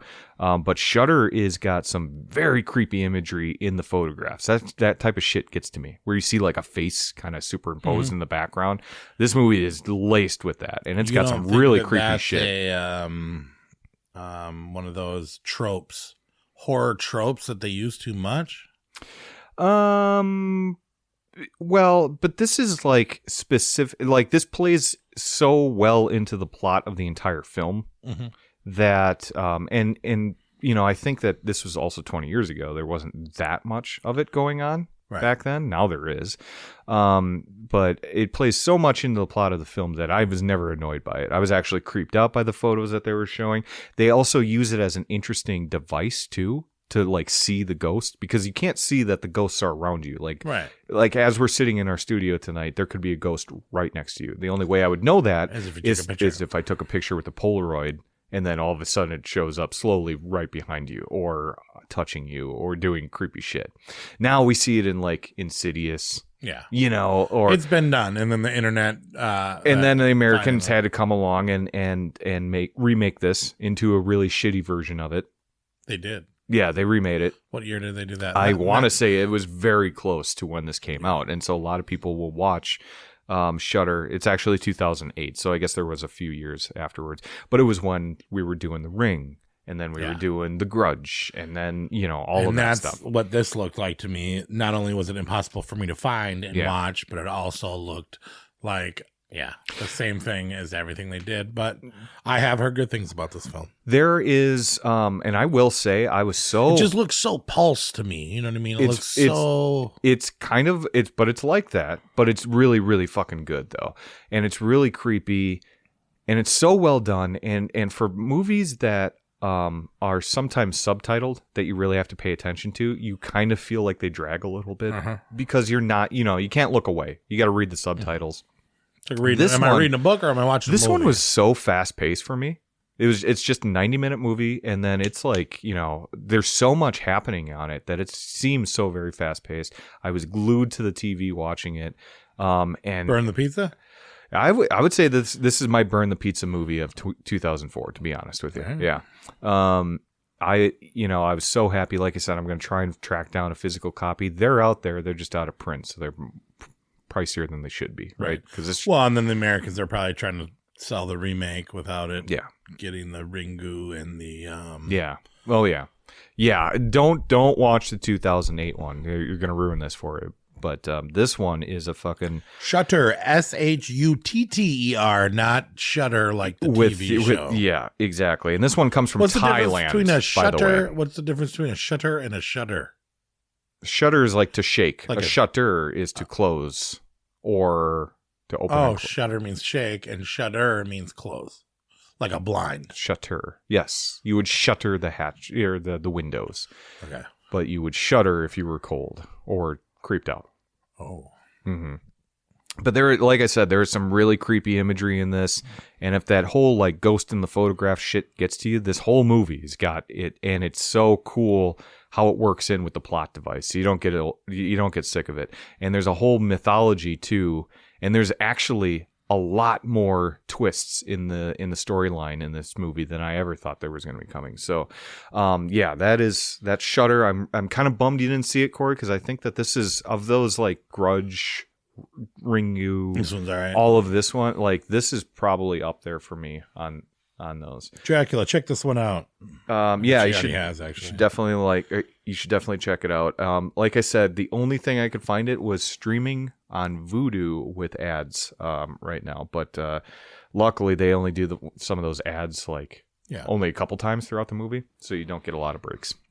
All right, number 8. By the way, I looked up Secret Window, and that's not really anywhere, so that's not gonna. That's what I was doing. Streaming. Damn it. Number 8, The Hazing, aka Dead Silence, aka a movie that reminds me a lot of a Night of the Demons and Evil Dead and a lot of those other films. I truly respect this film and all of its low budget, all of its bad acting, all of its 90s cringe moments. This film has true horror spirit and inspires me to make my own horror film and makes me proud to be a horror creep. Okay. This is the type of movie that you could easily bash and hate and disregard and look at the fact that it's not popular, that it's not well known, that it has a crappy font on the cover with a unknown hot chick on the front, right? But no, I actually super dig this one. I saw this one when it came out. I've owned it for a very long time on DVD. I've never really seen it on the thing. It stars one of my favorite female actors of all time, Tiffany Shepis. It has other faces that you'll remember from the early 2000s, which I know Nate's been complaining that it's so early 2000s, but god damn it, I haven't said anything yet. Yeah. Yeah. Well, you said that to me earlier. But Brad Dourif is in it as professor, as a satanic evil witchcraft professor in charge of an evil book. Sounds kind of familiar. I love this. Tiffany Shepis is a bona fide worshipped icon in horror. She is so cool. I'm actually going to talk a little bit more about that later too. The chicks are so real life hot in this movie. It is almost as fucking distracting to the story. It's Halloween night.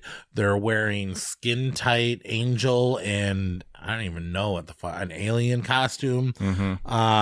It feels real, man. I remember partying like that when I was 18 years old, going to parties and these people, these are characters that were based off of me at that age, acting the way I did. It does encapsulate a time, but what a time to remember. Those were the times of my life, right? There's interesting sex scenes. There's I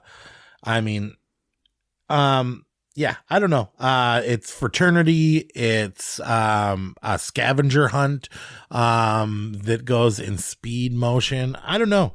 I could see anybody hating this movie, but this is one of those hidden B-movie gems that I think should get more attention and more respect, honestly.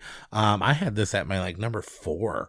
Yeah, you really love this. I thought this movie was so cool, and it kind of reminisces me of Sorority Babes and the Slimeball-orama.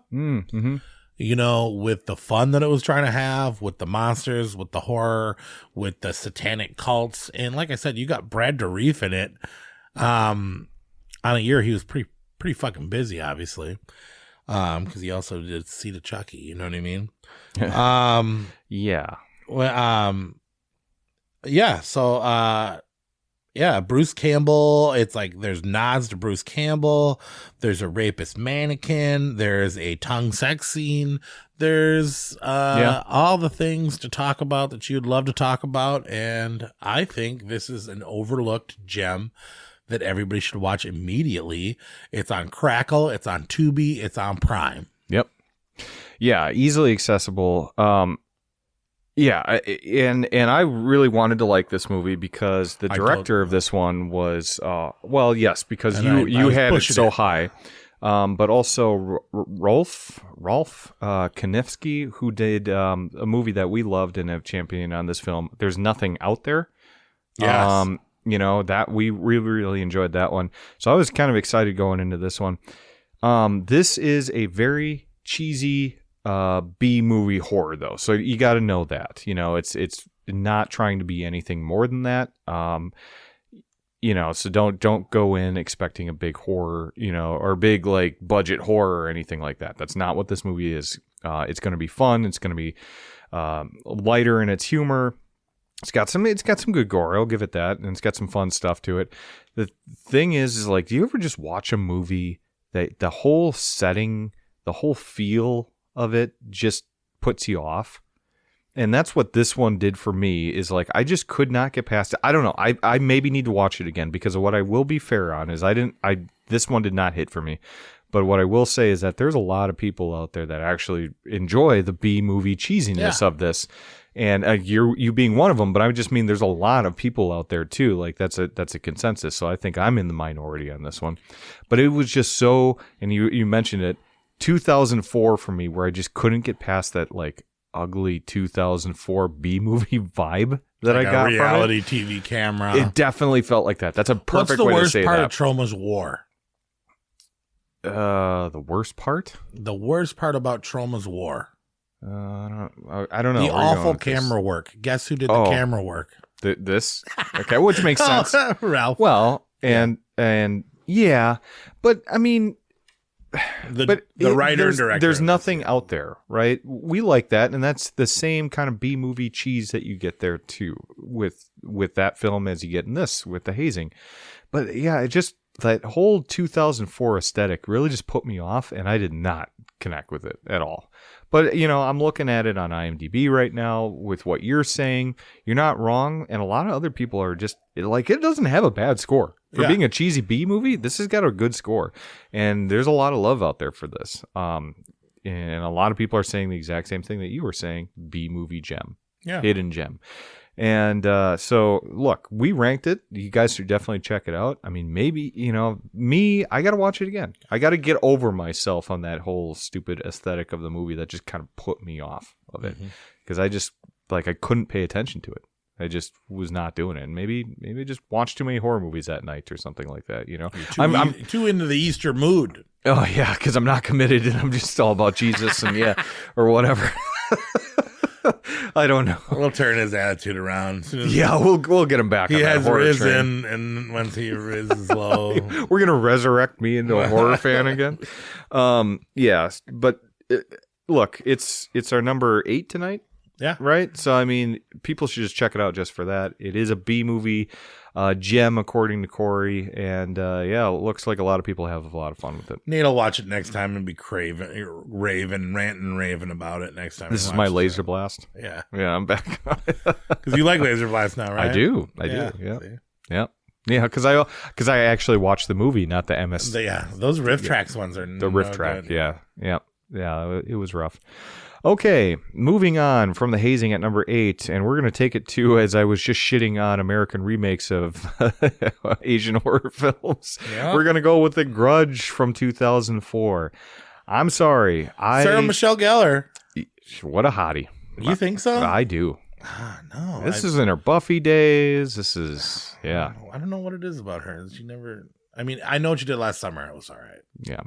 I will start out by saying the hot take on this one, why I ranked it so high, is I think that this is one of the American remakes that does it better than the Japanese horror film. Hot take. Well, they keep the whole story the same. They kind of, for the most part, I know there's probably people just yelling at their radios right now or whatever they're listening to. There is 5.9. It's not bad, yeah. But the movies PG-13. and the stories, it is. But I don't have a problem with PG-13 horror, and you don't have a face because you do. So, Stokely's in it. But the thing is that I think it keeps the core story and feel of the original, and then just kind of makes it a little bit slicker, a little bit glossier, and a little bit more connected than sometimes Japanese horror movies are, because you kind of got to know the cultural themes of like how they view ghosts. We don't have that in America. They have that in Japan. They view ghosts as this kind of like different thing, and spirits are a whole, higher regard than what we consider just normal ghosts are. So you kind of get that little disconnect while you're watching the Japanese film. This one translates, I think, very well to an American film, and then this is it's fucking creepy it's an imagery, American film, dude. But it's still made by a Japanese director. It is, yeah.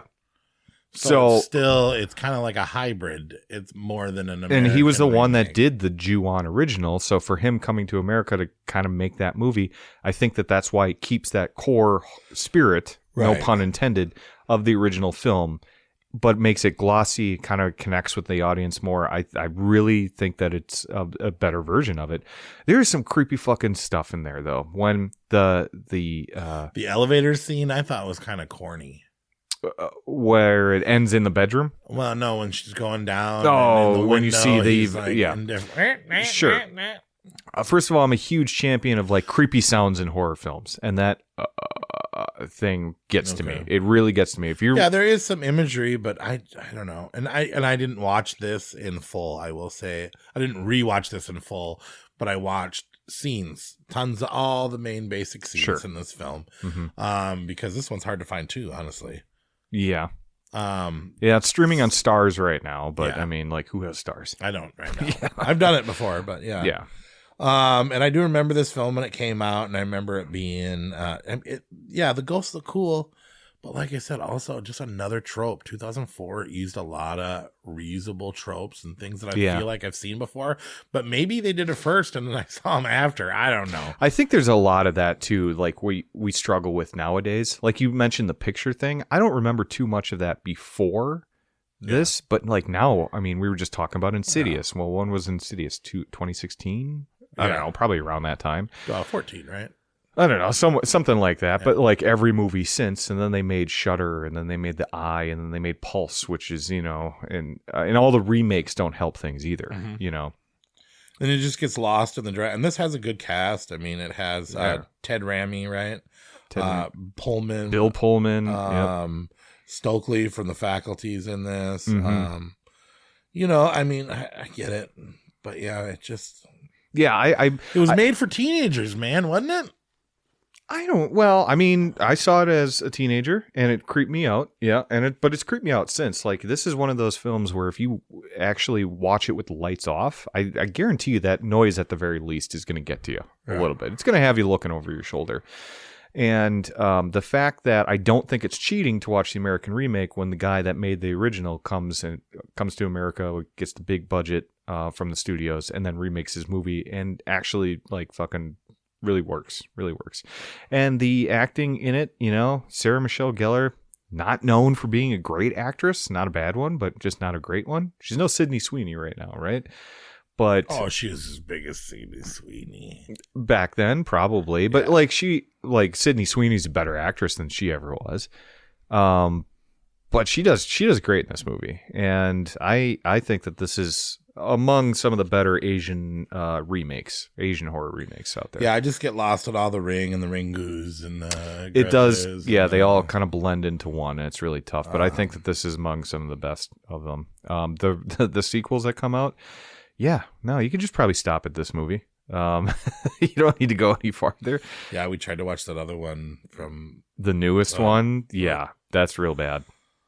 But I don't know. I think there's a lot of creepy things in this, and it still translates very well for the American audience. So yeah, I loved it. I put it pretty high on my list. I know you didn't even rate it, did you?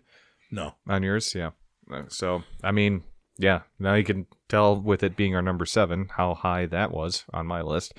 But yeah, it's a fun movie. I think you should try and track it down and see it again, because maybe you'd actually like it. Lights off. I think I'm gonna get stoned quick. While I torch this, you think you can lick my chest? Yeah, and before anyone gets too creeped out by what he's talking about. And number 6. Yeah. Broken Lizard's Club Dread. Interesting that we put this up there, but I'm glad that you liked it. Interesting that I complained about Secret Window, but then I'm counting Club Dread as a horror movie because I think this is I think it's fun. Followed by formula slasher film. Yes. 100%. Yes, it's a comedy. This guy's going to be picking his teeth out of my dump. The one-liners that the Broken Lizard guides do. If you don't know who Broken Lizard is, a long time ago, before a lot of you were even born, they made this movie called Super Troopers, which is about a bunch of highway cops that do not take their life seriously. And they followed up that amazingly pinnacle of comedy with Club Dread. Interesting that's the second movie that they made. And it's a resort where they have a wannabe Jimmy Buffett type character that sings Jimmy Buffett songs and hates Jimmy Buffett. You mean Coconut Pete? Coconut Pete, which Jimmy Buffett to this day covers Coconut Pete songs in his concerts. That's fucking hilarious. He loved this film and he got an early screening of this because they're like, hey, we make fun of you as Jimmy Buffett. Would you like to watch this movie? We want to make sure we're not insulting you. And he was like, this is my favorite. I think Coconut Pete's cooler than me too. That's a story that I heard about that. Coconut Pete, also played by the late Bill Paxton in a great role. And he's very cool in this movie.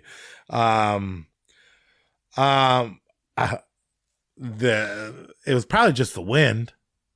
If you drank a shot every time somebody said that, you'd probably get drunk. The don't be gay guys that are super horny for all the chicks and sexually repulsive, but also chest bump and get boners for each other was very 2004 as well. Me and all my friends were doing shit like that.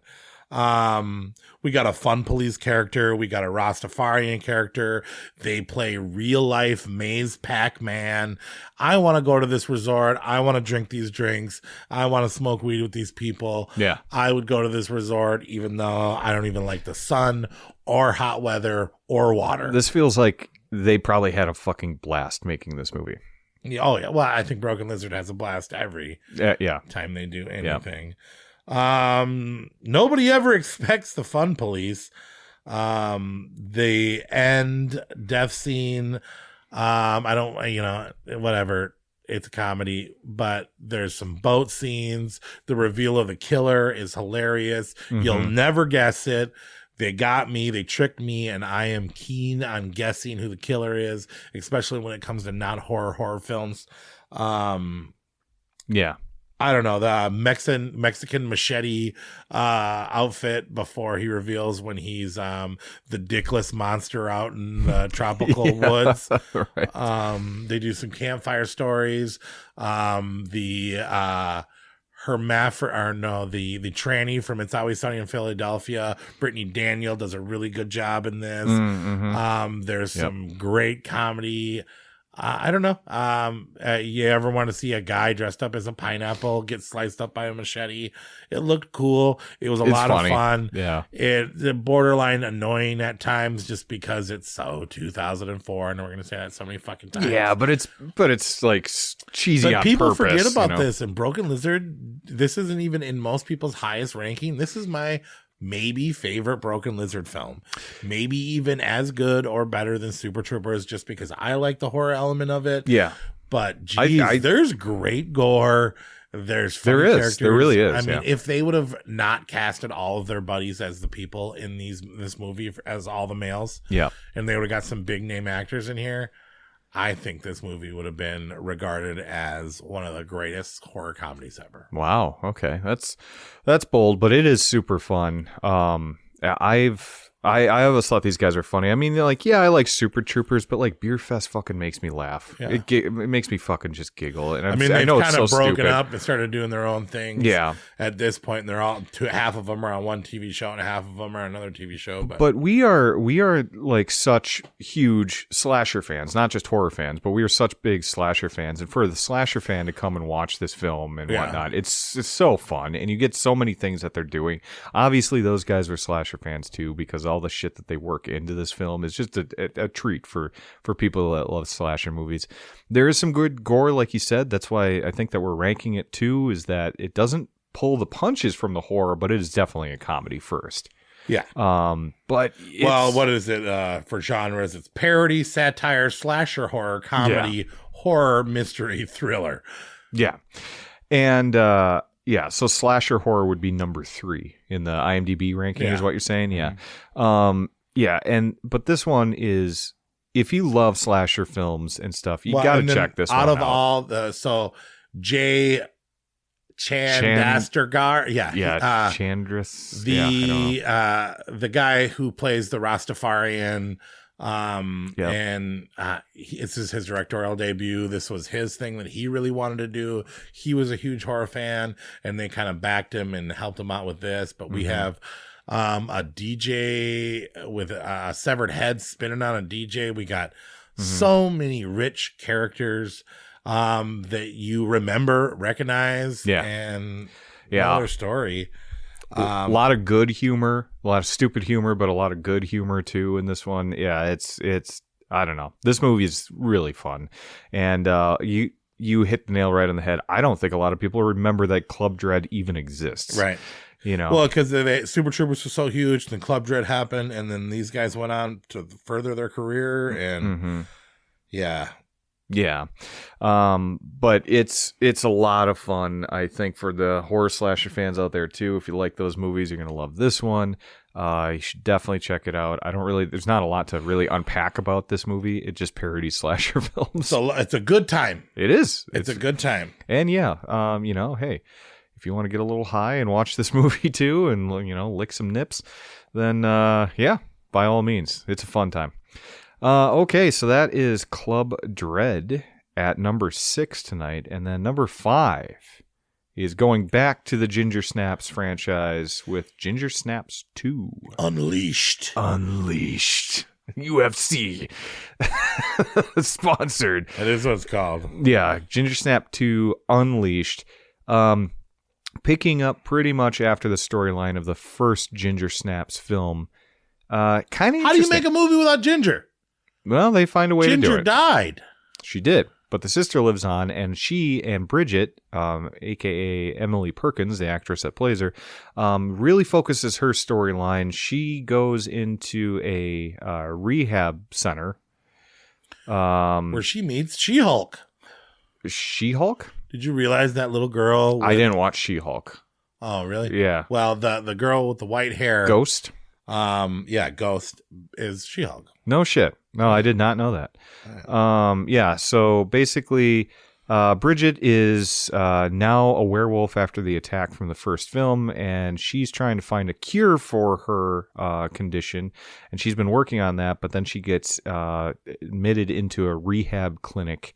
And that's kind of a fun little setting because you have to go through all of like the drug Ginger addicts Snaps makes and a stuff. few kooks over the cuckoo's nest. Yep. So the first film kind of takes on like coming of age for women, and it's kind of like a period allegory with the werewolf thing too in the first film. This one is more of like battling drug addiction type of thing, or suicide thoughts. Well, I'm being and stuff. crazy. Yeah, it's a lot about Dead in the Scene or Out by 19 or Dead to the Scene. What was it? Yeah. So they played more up on that. It goes big into her emotions. Everybody thinks that she's just a crazy, depressed, psycho-suicidal girl that's having visions of her dead sister, but she's really dealing with a lot more than that. Mm-hmm. And I actually thought that the effects were pretty good. Out by 16 or Dead on the Scene. Yeah. But Together Forever.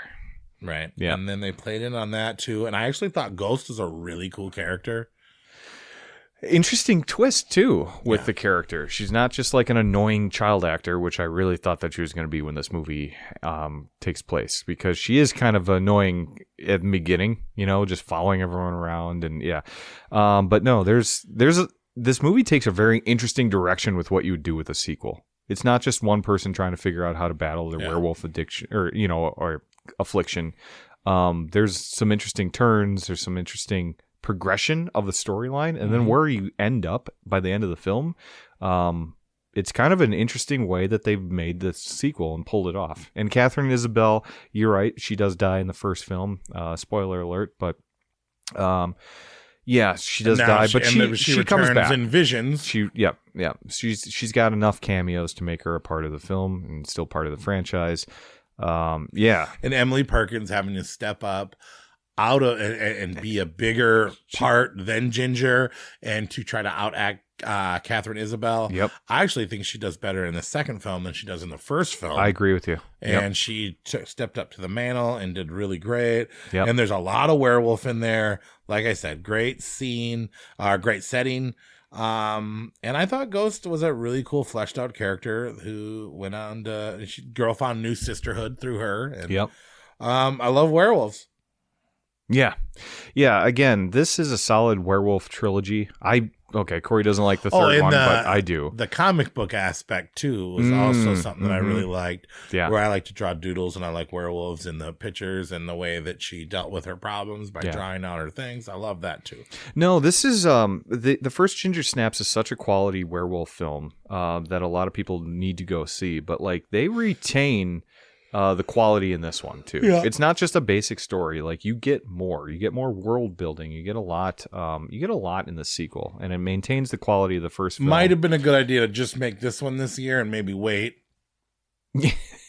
Sure. Did they have to put 2 of them out this year? They didn't. Yeah, they really didn't. And you can kind of feel that a little bit, with the third one, but whatever. Well, and I remember being at the premiere video at the Blockbuster at the Family Video and being like such a Ginger Snaps fan and being like, why the fuck are 2 of them on the new release shelf at the same fucking time. Yeah, well, Which one do I watch for? Oh, that's a prequel, and that's one without the fucking hot chick in it? You know what put me off of these films for years, actually, is going to the video store and seeing the cover art for these, and they're just that shitty, cheap 2004. We put this out as quick as we could. And people started like it got its cult flair just a couple years after it came out, and they were like, we're gonna do this.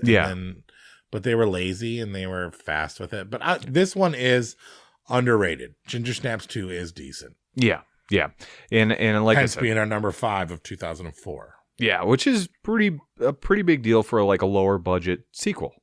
You know, not an original low budget film, but it's a sequel. Being number 5, that's pretty good because we got some big movies to talk about coming up. But anything else you want to say about Ginger Snaps 2? That she grew up to be She-Hulk. Okay. If there's one takeaway, it's that She-Hulk started in Ginger Snaps. Ginger Snaps 2. Yeah. 2, yeah.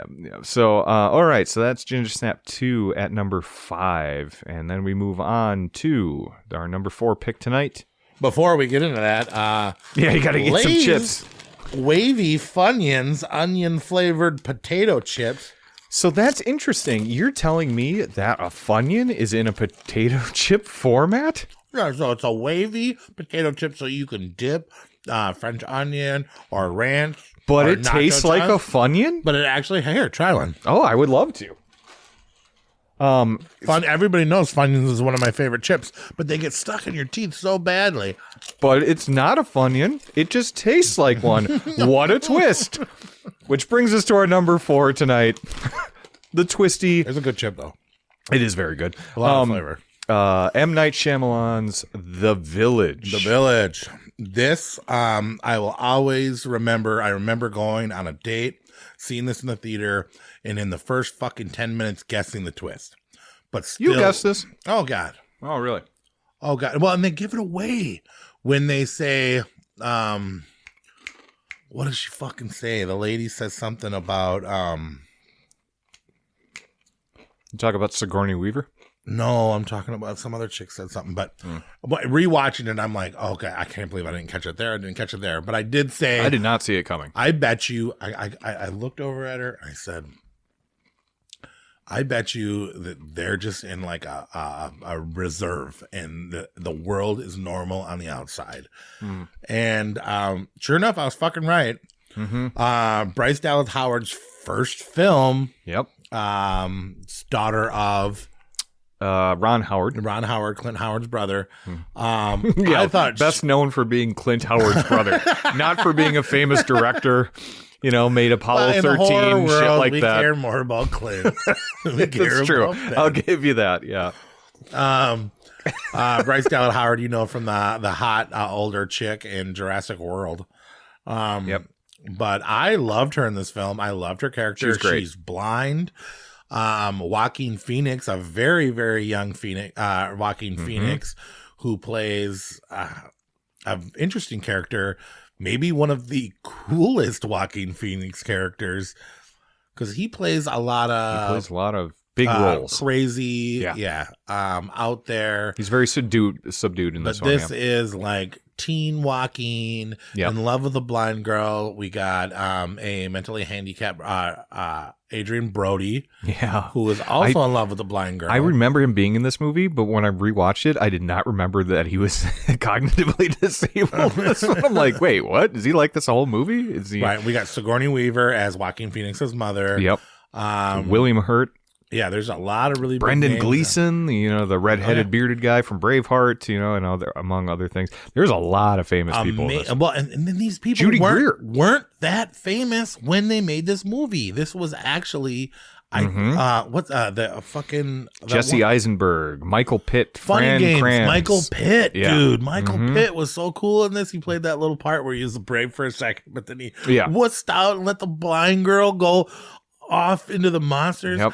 And I mean, the monsters, I mean, whether or not what became of them or what they actually were. The actual twist. So cool, man. That if you got to hide the color red, otherwise these monsters surrounding you will come eat you alive and kill your pets. And they had the horns and the snouts. And then when you actually figure out what the fucking twist is, it's like, that's even cooler. It's like culty. It's like, and then, I mean, there's really only one death.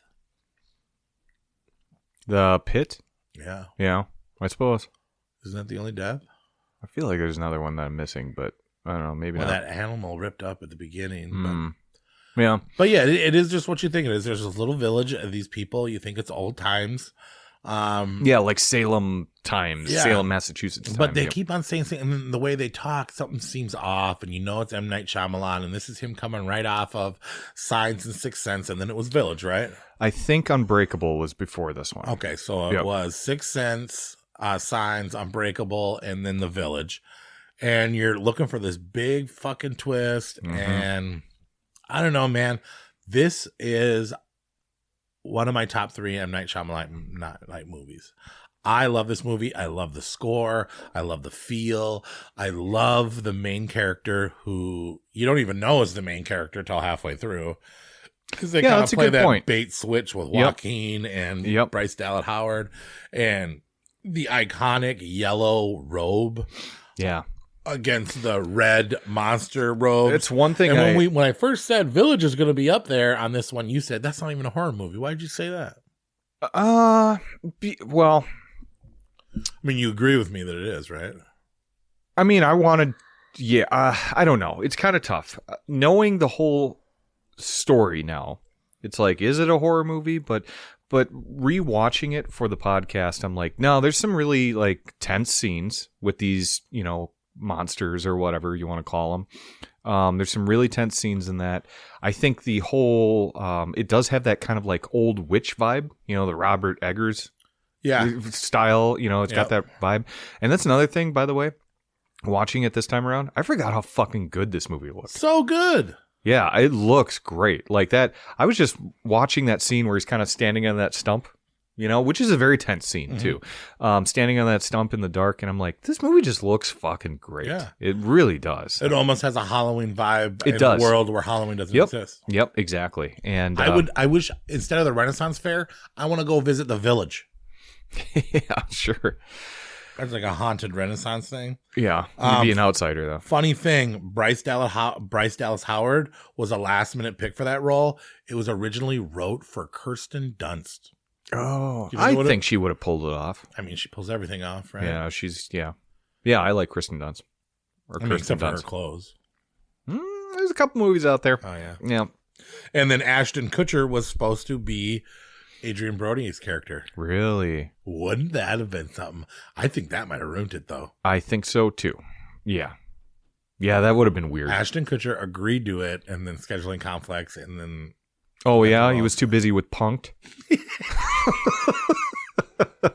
I mean, that's the finale of that 70s show. Yeah, no shit. That's weird. Okay, but anyway... no, it's a great movie, and this is still those early movies of M. Night Shyamalan too, to where... Sorry. No, it's all right. Your 18-year-old Corey just chipping it. But yeah, so this is one of those early M. Night Shyamalan movies where the twists were still fresh. He was still had these such creative, unique ideas, and this is a really fun movie, and definitely one that was really fun for me to go back and revisit, because I had not seen it in he didn't flop 10, 15 years. This was his last... of his first 4 that didn't flop. The next one was Lady in the Water?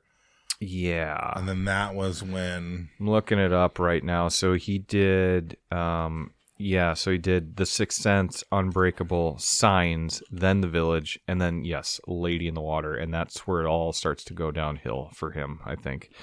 Now, there's still moments of, great movies in there, too. Like, we like... what? We like Split. We like Knock at the Cabin. Mm-hmm. So there's some still really good stuff in there. I haven't seen Old. Have you seen Old? No, I never watched that. Okay. Kind of feel like Yeah, I don't know. Came out during 2020. But yeah, he follows up The Village with Lady in the Water, which not that great, and then The Happening, which is definitely not that great. And then he just really goes off the rails with The Last Airbender and After Earth and all this stuff. Well, now he thinks he's, I don't know. Yeah. The I Visit, still though. like him. The Visit was a great Visit one. was good. I like that. So, yeah, I think he gets a lot of shit now because he's made some bad ones and he's the guy with the twist. Well, but and that I don't was the think it's thing. that I bad. think the bar was set so high with him. Yeah. And then when you couldn't come up with this miraculous brand new idea, poor guy. Yeah. But this one is one of his best films for sure. And that is The Village at number 4. All right. That's going to take us to our top 3 tonight, where, surprisingly, We've already talked about this. we have. This is going to be the remake of my favorite film of all time. And this is Dawn of the Dead. Not a 2004. remake, a reboot. Which I'm glad you said that because, yes. So They didn't. This is not the same story. They're not the same characters. They did not use the same screenplay. It is literally not even the just same zombies. Another zombie movie in a mall. Yeah. The zombies are totally different. The characters are totally different. The plot is totally different. I agree. It is such a different fucking movie. Yes. And I think that this movie actually gets a lot of flack. You think it gets flack? Yes. Really? I mean, you compare it to the original Dawn of the Dead. Oh. If they would have called this Zombie Mall. Yeah. It would've Well, been a we were whole different remaking future for everything, 'em. though. We were remaking everything was the back thing. then. But this is what you do right with a remake, is you make your own fucking movie with the spirit of the original, right? So he's got the commentary. So this is almost like 28 Days Later meets Dawn of the Dead. Totally. Yeah, and the only reason why it is Dawn of the Dead is because it does take place in the mall. There's winks and nods and stuff to the original. There's even some commentary on things too, like that you get in the original. But it's its own movie, and it's an action-packed thrill ride horror. Some intense One fucking of the zombies. most action zombie movies ever made. Yes, I mean we're talking like I Train to actually Busan style only did level. one thing because we already talked about this one, but the only note I wrote on Dawn of the Dead, the worst, best remake I can think of. Because Why do you say that? as far as being a remake and actually taking the story of the original one, they did the worst job because I don't think. Okay, sure. But it's such a great movie. I remember this movie came out. If you would have asked me in 2004 what the best horror movie of the year was, probably would have been this one because I watched this one over and over and over Yeah, again. I agree. I even bought a Richard Cheese album. I did too. Come on, you fucker, get down with the sickness. Yeah. You fucker, get up. Yeah. I got remember into that. lounge swing music for a fucking bit because watching them kill zombies to that lounge Richard Cheese album was such a big thing to me, man. I love that song so fucking much. I'm not even a Disturbed fan, but I love Richard Cheese's Down with the Sickness. I do too, yeah. No, this movie is high energy through and through. When and they were sniping on the top and they were like, get Jay Leno. Yeah. But this movie is high energy through and through, and it's got some awesome fucking choreographed scenes and constructed scenes. The whole but it was overclouded by the zombie baby. Yeah, I don't like the zombie baby thing. We could do away with that, but Mekhi Phifer. it's new. What's his name? It's Mekhi Phifer. Yep. When he's holding the zombie baby and he's like, it's kind of cool though. I mean, it's kind of like a newer idea. I think it's been done once or twice before at this point. But was like Ving Rhames supposed to be Ken Foree? Yeah. I mean, probably. But like the same thing that this is a Dawn of the Dead remake. You know, it's like whatever. He's a black cop. You know, it's the same thing. That's really the only difference. I mean, I guess there's more similarities between those two characters, but they're both tough and cool. Tough and cool. Tough and cool. I'm tough and cool. Yeah. Am I Ken Foree? I don't know. Get those underwear now. Let's see. Oh, he's gonna beat my ass again Right now. Yeah. I'm gonna call him. Me and Ken Foree are cool.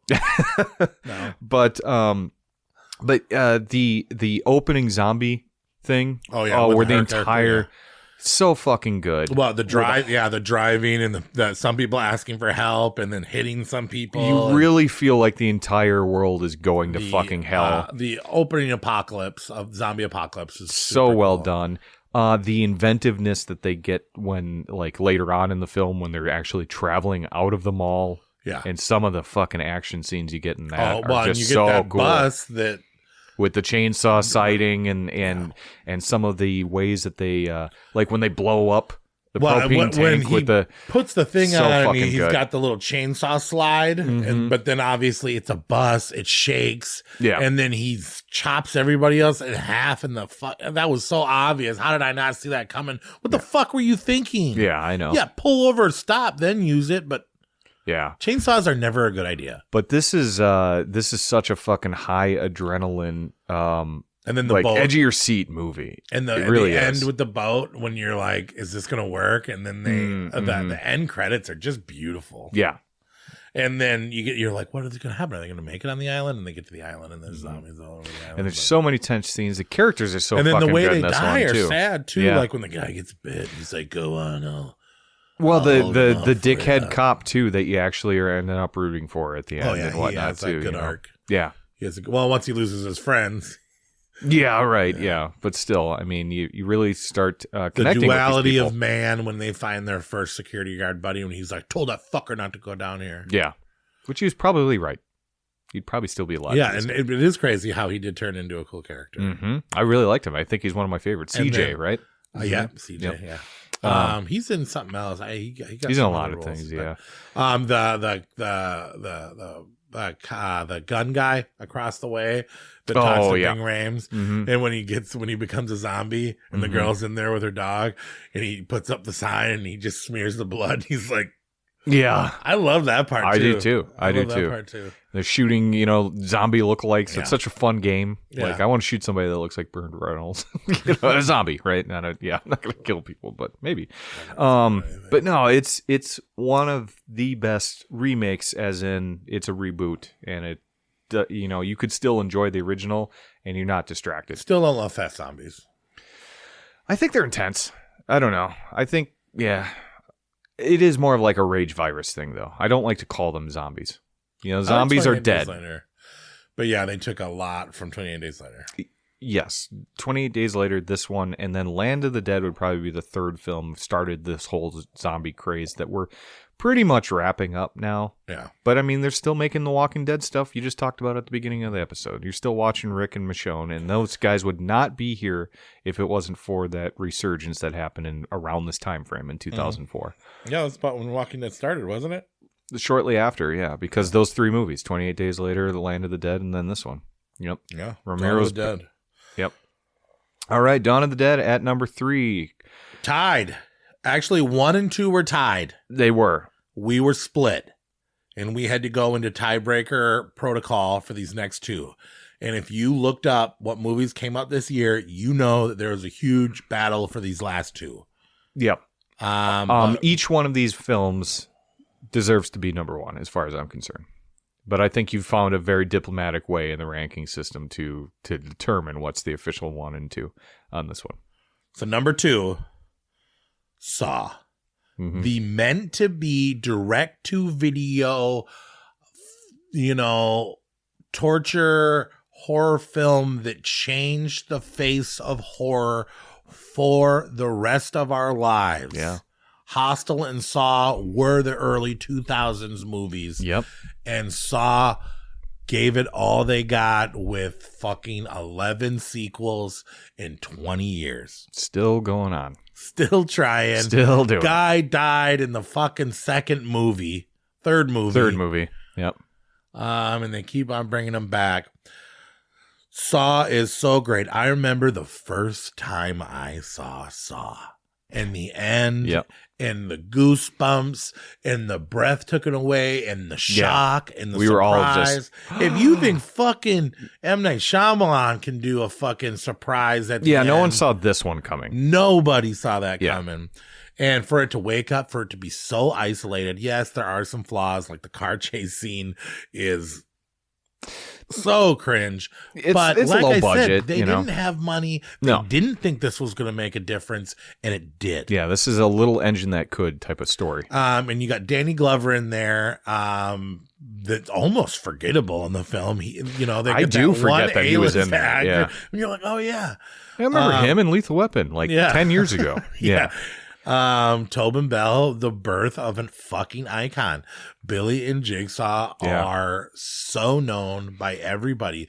This is third tier icon Mount Rushmore. Yeah, probably. Yeah, I would say Jigsaw has got to be up there. And I mean, granted, I think some of the people that like the movies the most are not true horror films, but horror fans. Yeah. But yeah, they were all about gore and grossing out and thinking of inventive, gross ways to fucking creep people out. That's what the 2000s is Still all doing about. it. Still doing it. Yeah. Yeah. And the traps and the excitement. And granted, they, beat that horse to death. But when this first one came out, dude, it was mind blowing. Holy shit. Yeah, there wasn't anything like this. Every time you hear that theme, how does it go? And then the door slam and the screaming of Adam. They get the actor from The Princess Bride. Carrie Elwes. This brought him back. It really did. Mainstream film. Yep. The way his face looked when his foot was gone. Oh, how pale and clammy he is. Yeah. You really priceless to see The Princess Bride in such a different. So let's talk about that scene, because I actually saw something that really bothered me. That there's this meme out there where it said something basically where they show him with the saw and he can't get to the phone, and they show him with the hacksaw and they're like, I can't remember what it says, but it basically just said all he would have needed to do was just use the saw to grab the phone and pull it closer to him instead of saw off his leg. Yeah. And when they show the picture, and it's really just 1 foot away from him, out of his reach. Yeah. But he's got the saw where he could have just pulled the phone over. Well, what did they use? What did they use to get the thing first? When he used the shirt? Yeah. In the chain and the tub. Yeah. I also love how one of my favorite scenes in Saw, and it's the not horrifying, it's one of the only funny scenes. Yeah. Is when they said follow your heart and they see the heart on the toilet. Oh, and yeah. he goes straight into the shit. Yeah. And then he takes it off and he goes in the back and then he looks at the camera and he goes, fuck, I wish I would have tried that first. And then he never wipes the shit off of his hand. Through the whole movie, he has still shit on his wrist. That drives me nuts. Yeah. No, this is a staple of modern day horror for sure with Saw, and this is the thing that put Lee Wanell and James Wan on the map. That? Yeah, it is. Arguably the first great franchise of the 21st century. Yeah, I mean, what else has come out now? I mean, we're probably going to get some more Terrifiers over the years, so this is going to be quite a franchise. But yeah, I'm trying to think. But the first. Well, yeah, because these guys have been pretty much doing all the franchise Hostel or work. Saw, yeah. Yeah, but Hostel's just, 3 movies, I guess. But it's enough. It's enough. I agree with you. But these guys are the ones that created this. These are the ones doing all the franchises now. The James Wans, the Lee Wanells, they did the Insidious, they did the Conjuring universe now. I mean, they're the ones that are doing all the franchises. Yeah. But who the fuck were these people before this movie comes on scene? You wouldn't have Conjuring. You would not. No, none of those movies. Without Saw. Yeah, which is crazy to think about because they're so different too. Yeah. But this is low budget filmmaking at its finest. The twist. And Adam, the actor that plays Adam, is the writer, correct? Lee Wanell. Yep. Yeah. Yep. And you're like, how did he get that job? He's kind of. But he's fucking brilliant, dude. He writes some awesome stuff. I think he wrote as an actor. He's a good actor too. Yeah. Yeah, and I think he's good. There was some hiccups in his performance in the first Saw, but I still liked him all in all. Yeah, but I mean, yeah. I mean, he played a real person. Right. But I mean, he's gone on to create some awesome fucking things. Like he wrote Upgrade, I think it was. I don't know if you've seen that one. Oh, yeah. Awesome movie. The Invisible Man, we've talked about on this podcast before. Fucking great rethinking, a reimagining of the Invisible Man story. Mm-hmm. Yeah, he's a great writer. Legendary body horror. Gore was number one, and I mean the MPA, or the people that tell you what you can put in a movie, is how they let this shit slide. I don't know. And it's truly horrifying too when Zepp has Princess's Bride's family fucking tied up and they're screaming and they're helping. Yeah. And he has to listen on the phone. That is some It is fucking horrifying shit to not know where you are. And God, Tobin Bell, I don't know. Everybody's seen fucking Saw. Yeah. But him in the middle of the room. Well, it's so ingrained the whole time. Pop culture. And that's the thing I always forget is he's been there the entire fucking time. Which is just kind of, I always forget that. I always think he's actually the dead guy. Yeah. Then he just stands up, pulls off the head. And then so good. What happens to Adam?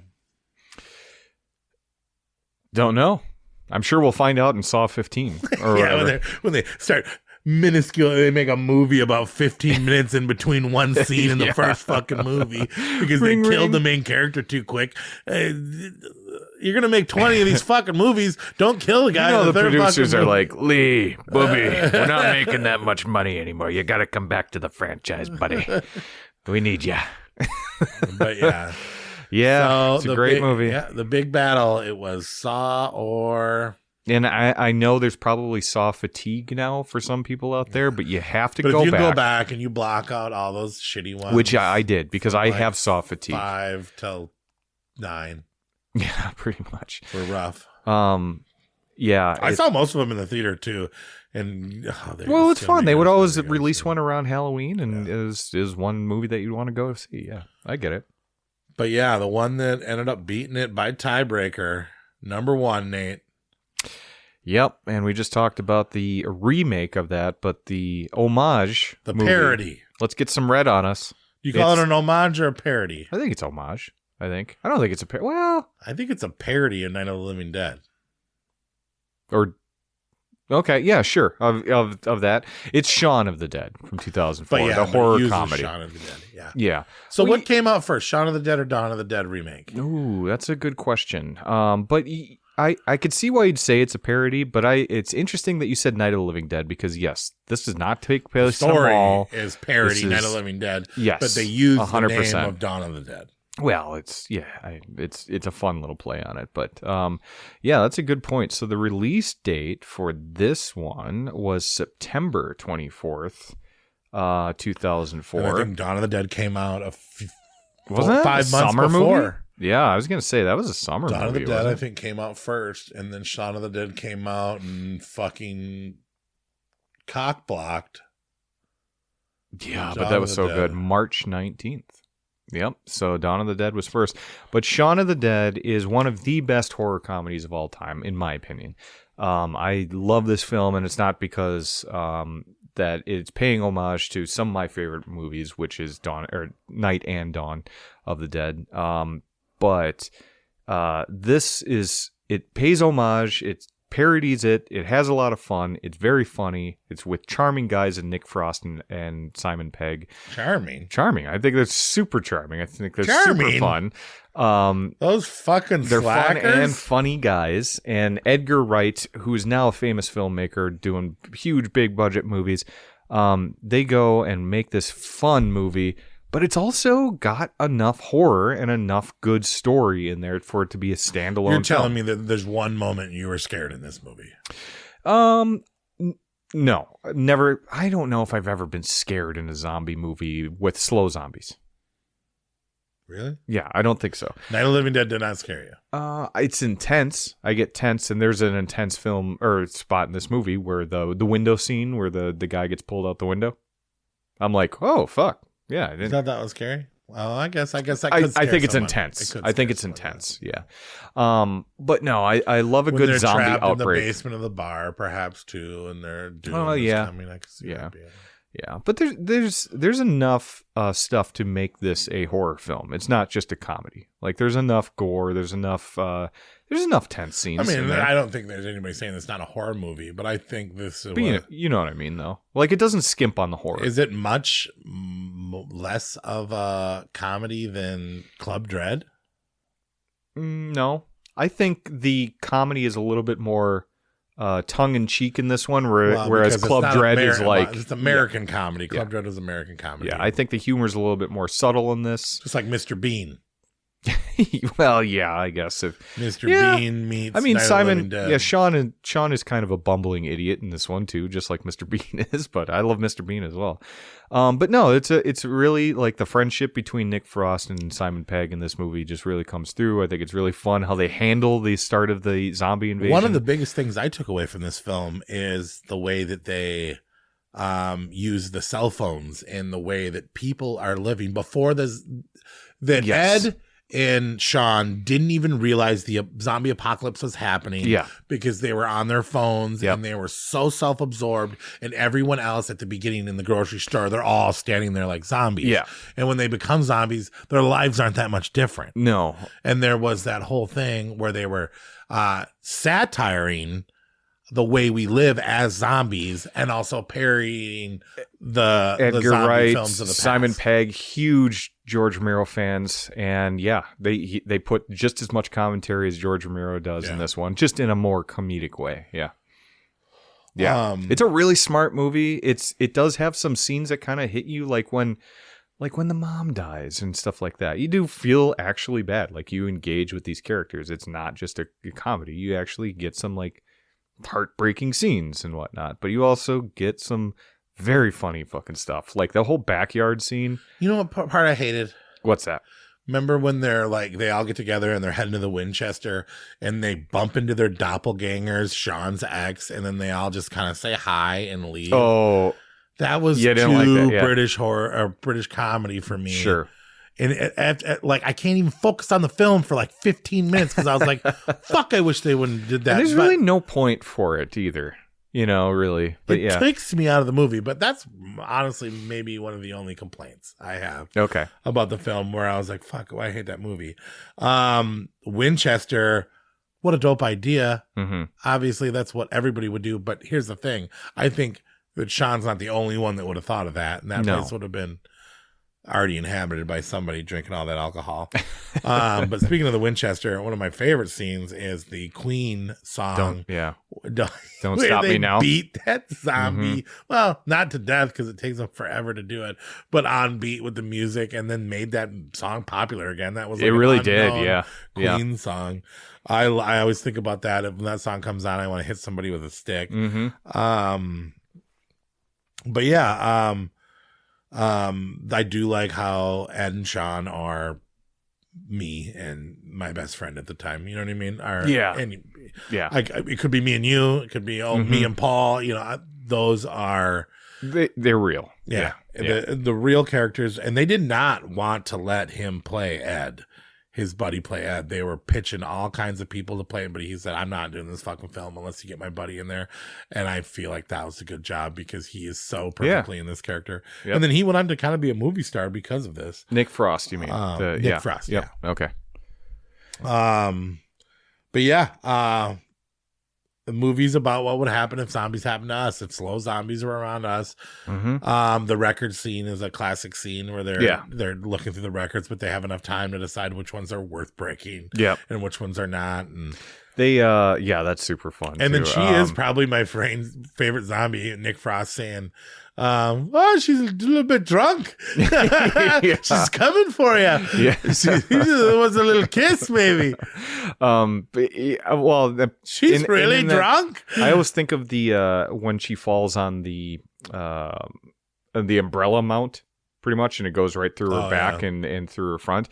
Practical effects there. I mean, there's a little CG stuff, but like there's a lot of practical effects in this movie, which comes through, which I'm really happy to see because there's a lot of CGI starting around this time period. They kept all like the gut ripping and legs ripping off and things like that. The movie's emotional, funny, gory, and cool at the same time. But yeah, like the whole Philip thing where he hates Philip and you want Philip to die. Don't know if Philip's a good or a bad guy. You don't know if you like him or not, but then he has that thing where he's like, he's my dad. It worked, a lot of time when you jam an emotional thing from a different culture, it doesn't work and it takes me out of it, but it worked. Simon Pegg is a good actor, even though he went on to become Scotty. Yeah. So Well, he took the money, right? I don't think he took the money. I like Scotty. You liked him I as like the Scotty? Scotty role. I think he's better in the Mission Impossible films, but yeah. I've never seen those. Pretty good. And then the end, I absolutely loved the keeping his best friend and playing video games with him. Which they allude to with earlier in the collar. film, too. Yeah. And then, there's, I don't know, we can save it, but the true homage to the Day of the Dead. Yes. When they pull fucking, what's his fucking name? Captain Rhodes. Oh, but the friend. Yeah. Yeah. When they pull him through the window. And they rip his guts open. And then. Yeah. Did you know that Liz's friend survives after she runs out there after him?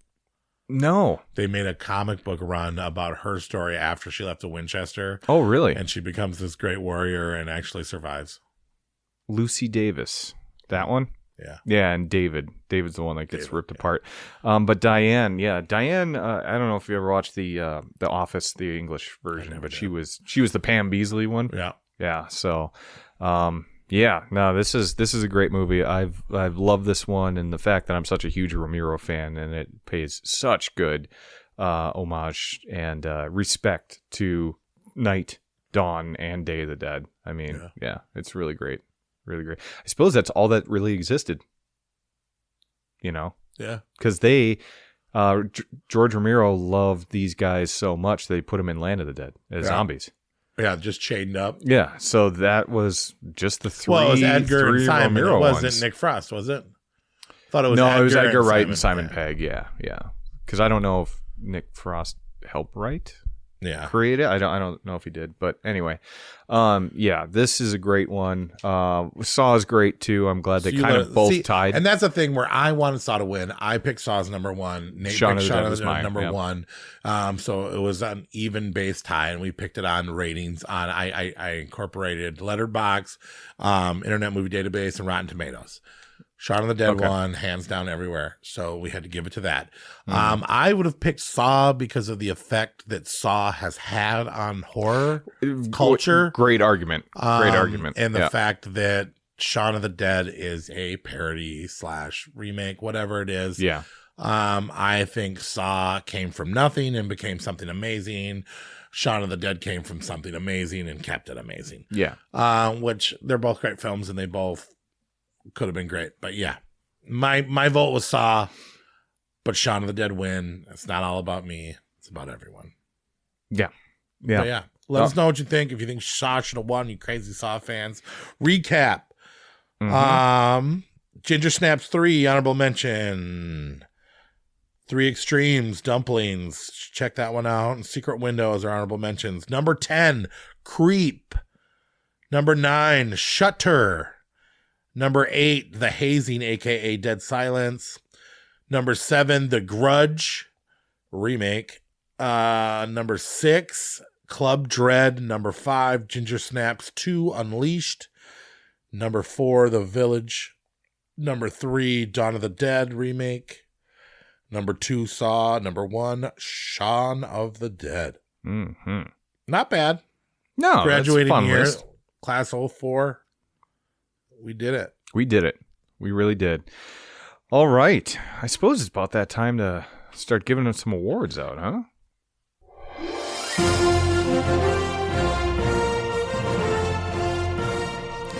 Yeah, that's right. We got a lot of awards to give out tonight. And Corey, what is our first one that's up? Best cover art. The nominees will be The Hazing, a.k.a. Dead Silence, Skin Deep, Shaun of the Dead, Toolbox Murders, Alien vs. Predator, or Saw. I totally forgot about Alien versus Predator, to be honest with you. I'm not picking that one. I'm actually going to go with Skin But Deep. with the face and the thing, and I gave it Skin Deep as well, just because the Surgeon General that on mask, the cover had me so curious to what that movie was going to be about. Yeah, definitely. So we agree. Best music in a movie from 2004. Dead and Breakfast. Did you watch that movie? I did. There's a band that narrates through the whole film. Jeremy Sisto's in the film. I was just going to say Jeremy Sisto. But that band is super, super cool. Yeah. I did not like that movie, though. It wasn't that great. No. Dawn of the Dead. Richard Cheese does a cover of Disturbed's Down with the Sickness that encapsulated the whole film. Fuckers get on, come on, get down The with theme the from Saw. Should we do it one more time? Dun, dun, dun, dun, dun, dun, dun, dun, dun, dun, dun. It's so good.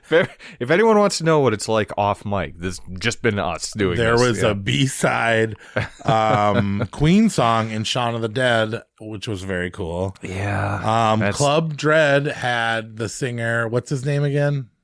Coconut Pete. Coconut Pete has a lot of really cool songs in Club Dread. Yeah, he does. And there is an amazing score in The Village. Yeah. Which one wins? This one, I can see any of these getting it. Oh man, I put down, so in my notes I put down the Richard Cheese one because that's the one that stuck out in my head, which would be Dawn of the Dead remake. But I did not give it to the Don't Stop Me Now song though, because that's become kind of like a cult iconic scene. Yeah, I actually gave it to Saw because I think sure the second you hear that theme, you get goosebumps. And I remember hearing that theme at the end of Saw. It gave me goosebumps. It is so perfect for the movie. Yeah. But yeah, so what's your final answer?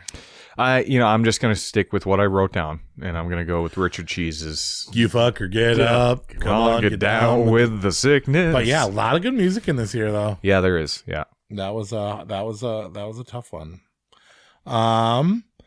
Best effects. Nominees are Ginger Snaps 2 for their great werewolf effects, Dawn of the Dead for all the action and murder and blood. There is blood everywhere. There's a lot of it everywhere. Yep. Shaun of the Dead. They did some things that rivaled Tom Savini's work in the George A. Romero films. Mm-hmm. Saw also I thought was great. We got sounds and things like that. Creep for Craig the Creep, and some of the gore work in that was also very impressive. And Alien vs. Predator for actually recreating very cool looking xenomorph and Predator. I have come around on that movie over the years. Yeah. I did not like it when I first came out. I mean, but then the second one came out and you're like, oh, I guess the first one isn't that bad. Wow, shit, this is a masterpiece. Yeah. What one do you give it to? By the way, AVP is PG-13. Just want to let you know. I knew that. Well, did you? I knew that. Surprised you liked it as much. Anyway, I gave it to Dawn of the Dead. You gave it to Dawn of the Dead? There's so much good gore in that. I actually gave it to Shaun of the Dead.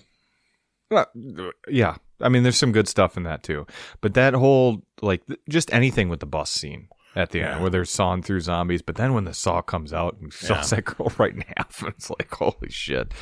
Yeah, there's a lot of cool things in that movie. Dawn of the Dead can win that one. Okay. Biggest stinker of 2004. Ooh. Nominees are Dr. Monroe's House of Pain, a little Heather Graham, Roseberry's baby wannabe film called Blessed, Species 3, The Grudge. As you know, I put The Grudge on there as a nominee. What a dick move. Adam and Evil and Van Helsing. I didn't see Adam and Evil. But I actually, okay. So I didn't. What's the worst movie of 2004? Worst movie, in my opinion, is Resident Evil Apocalypse. Okay. I think that I'm not a big Resident Evil fan to begin with. Some people say that's the worst of the Resident Evils. But that definitely is. Yeah, it's I gave it stupid. to Blessed. I don't know. It's a Heather Graham film about her. I didn't see that. Pregnant. I didn't it was watch so that. fucking bad. Oh, okay. You're lucky. You saved yourself. There was a movie called Dark Harvest that I started to watch, and I didn't say it because I turned it off. I'm like, I'm not wasting my time on this. I didn't find that. Yeah.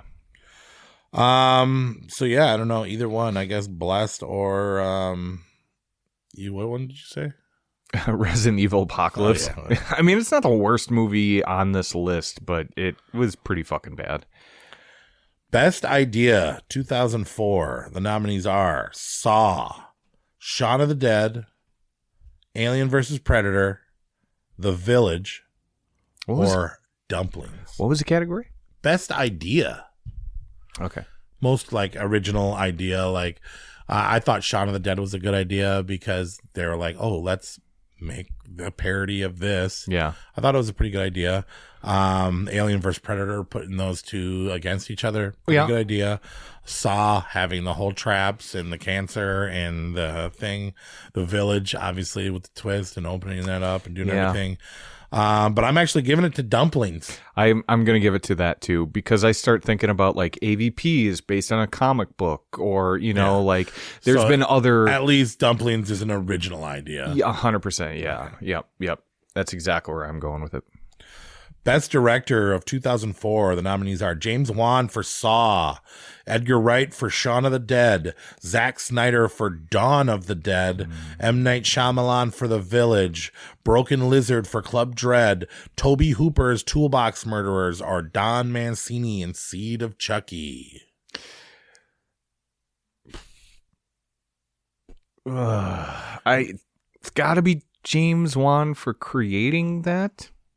But I don't know, like Zack Snyder's Dawn of the Dead, like some of the choreographed scenes that he does in that thing. And I always think about the exploding propane tank, and you see that overhead shot of all those zombies just fanning and falling down. I mean, that is, he's got some awesome fucking I picked visuals. Edgar Wright because of the emotional, the comedy, and the horror, and mixing them all and making it be cohesive, because that could have been a big failure for him.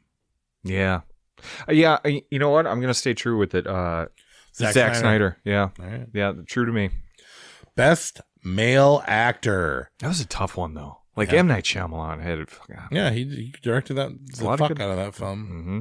Best Male Actor: Jeremy Sisto in Dead at Breakfast, Brad Dourif in Seed of Chucky and the Hazing, Joaquin Phoenix in The Village, Bill Paxton in Club Dread, Carrie, I don't know how to say his last name, Ooze, The Princess Bride, Always, in Saw, Simon Pegg for playing Shaun, or Ving Rhames as the leading man in Dawn of the Dead. I think he's charming. I'm gonna go Simon Pegg, Shaun of the Dead. I gave it to Carrie, The Princess Bride. This movie putting him in, and his career skyrocketing to be kind of like a villain guy. Yeah. I gave it to him. I thought, and then the way he looked when he cut off his own foot. How do you fucking act that? Yeah, I don't think I have. I think it was a good makeup job. I really like. Well, and then his starving. Oh God, he deserves props for that, man. He did well.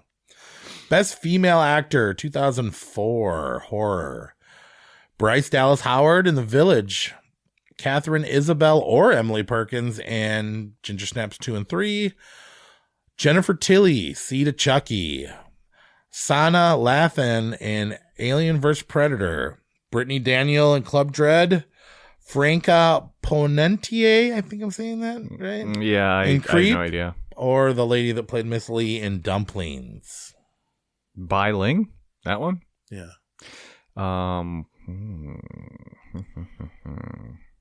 I gave it to Bryce Dallas Howard. First acting career. She played a blind girl. When you put it like that, yeah. That's a wow. Yes. Yep. For her first role, that's pretty fucking impressive. Introducing Bryce Dallas Howard. Yeah. Fucking nailed it. Yeah. No, I agree. But that was just Best Actress though, right? Yeah. Okay. Minor character in a horror film 2004. Jeffrey Dean Morgan as the cop in Dead and Breakfast. I forgot that he was in that movie. Holy shit. Plates: Warwick Davis in Skin Deep. Warwick Davis played a little character as one of the creations of the creator, who is a headless bodybuilder, is a man that hides plates all over the place he lives and holds plates in his bag and chucks them at people's heads, and that's all he does. Professor Capps, Brad Dourif in The Hazing. Yeah. Amanda in Saw. Dude playing the Fun Police in Club Dread. Sherry Moon Zombie as the opening final girl in Toolbox Murders. I couldn't call her. And Red Man in Seed of Chucky. Best minor character. Oh, okay. I mean, I had wrote down for this category Coconut Pete because I loved him that much. Do you think he's a minor or main? Yeah, but now I think about it, I'm regretting so I put that him in a little male bit. star because I thought he was. Yeah, I mean, a pretty big character, but he is pretty big. I mean, he's second build in the movie. Yeah. You know, he's not the main one, but I gave it to Warwick Davis's plates. I love that fucking character. Really? Like when he ran out of plates and he was like, fuck, I ran out of plates. And then he just kicks the dirt and he finds a plate in the ground. Yeah. He really made that movie cooler as a small character, and he was a big actor in a small role. And no love for Ghost, huh? From Ginger Snaps 2. I guess not a minor character, well, but it's borderline too. But that's a good one. I should have put that in there. But yeah, I picked plates, and you picked. Well, I'm gonna go with but Coconut Pete is a major character, so I'm gonna go with Ghost actually.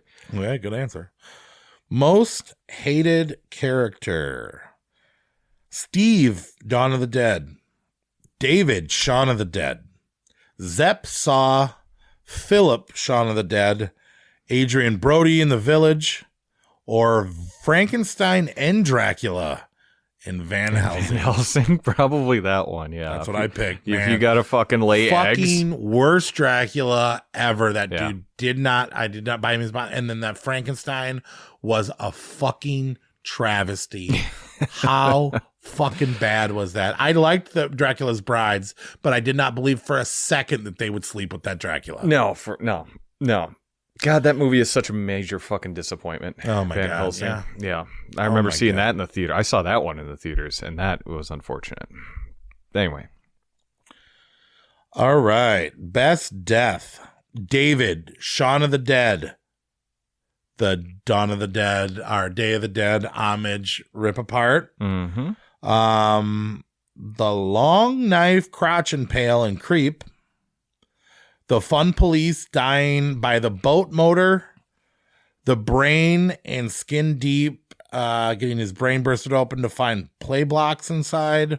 Red Man getting killed in Seed of Chucky. Or Danny Glover getting killed in Saw. It's got to be the Long Knife, Crotch, Impale, and Creep.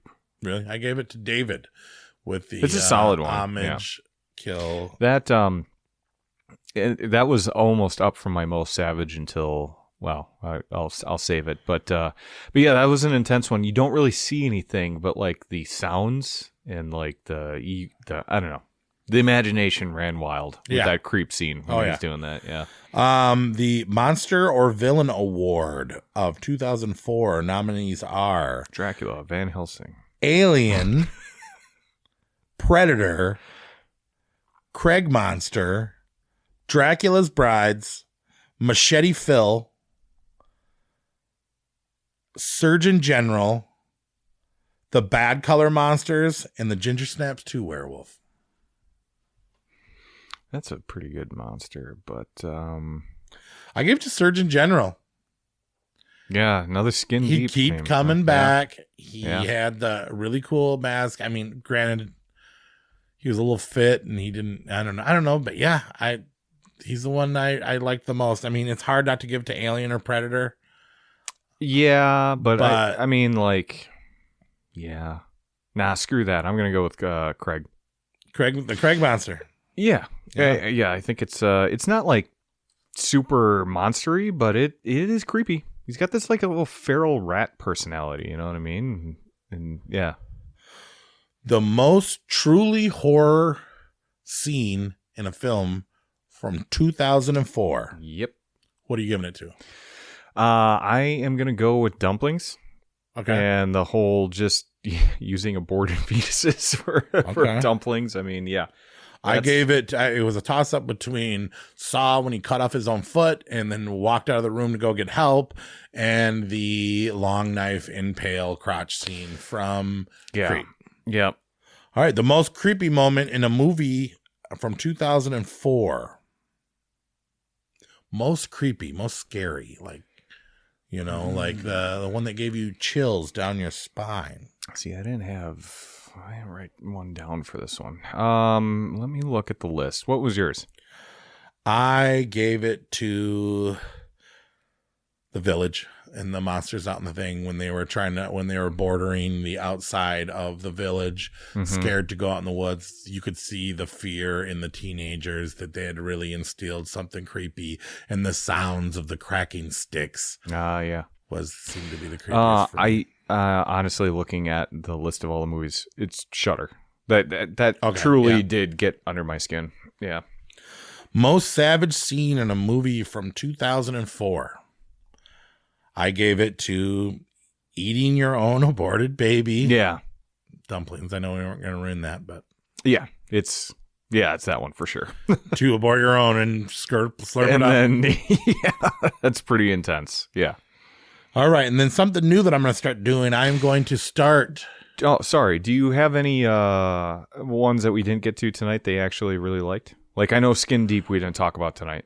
Okay, sure. So let me look here. Okay, well, I'll start with one. I want to give a shout out to, Tremors 4 for the fourth one in a low budget franchise is pretty decent. And then Dead Birds has a fucking amazing cast, and they ruin it with like CGI shit. But like I skipped that one. That's on my. It's a cool movie, and with some creepy stuff in Western times. The cast is fucking phenomenal. You get Henry Thomas, who's in like everything Mike Flanagan now. Yeah. Or Little Elliot from E.T. You get Michael Shannon. You get what's his fucking name? The guy with the fat guy from Vampires that gets like cut in half right away, that guy on there. There's some really freaking good actors in it, and the storyline's pretty cool and creepy, but they just ruined that movie with CGI. That film, and it just didn't look that great. Yeah. These are the movies that you thought might count that I didn't count. So I didn't count Secret Window, and I didn't count Shudder because I couldn't find Shudder. There's a movie called Freak Out that is on YouTube, but the quality was so bad I didn't watch it. Shallow Ground, I couldn't find anywhere. Resident Evil Apocalypse, I didn't count because it just felt too video game, too sci-fi, too action. Yeah. I didn't count Blade Trinity because it's a Marvel superhero movie. Yeah. Even though a lot of people claim that that's a horror movie. The Butterfly Effect, I didn't count with Ashton Kutcher about his memory. Neither did I. No, that's a sci-fi film.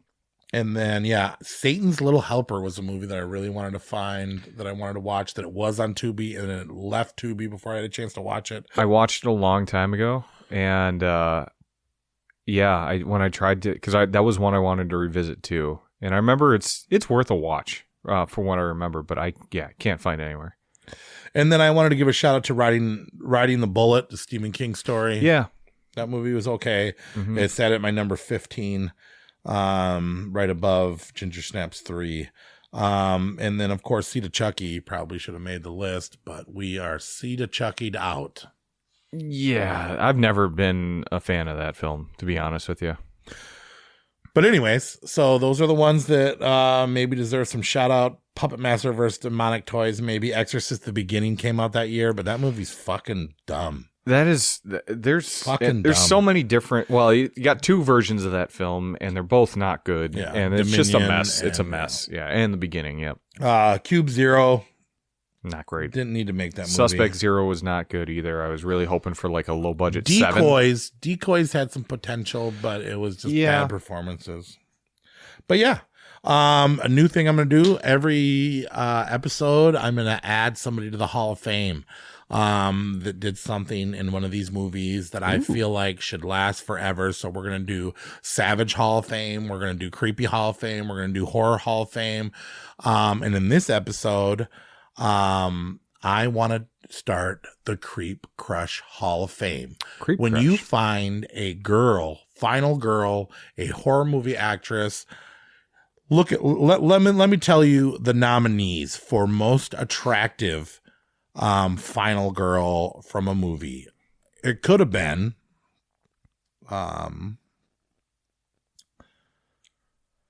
Catherine Isabel. Yeah. Predator. Very good looking. It's a male. It's okay. Kate Beckinsale in Van Helsing. Brittany Daniel in Club Dread. Mm-hmm. Bryce Dallas Howard in The Village. Miss Lee was very good looking. Jennifer Tilly. Kim Poyer in Decoys.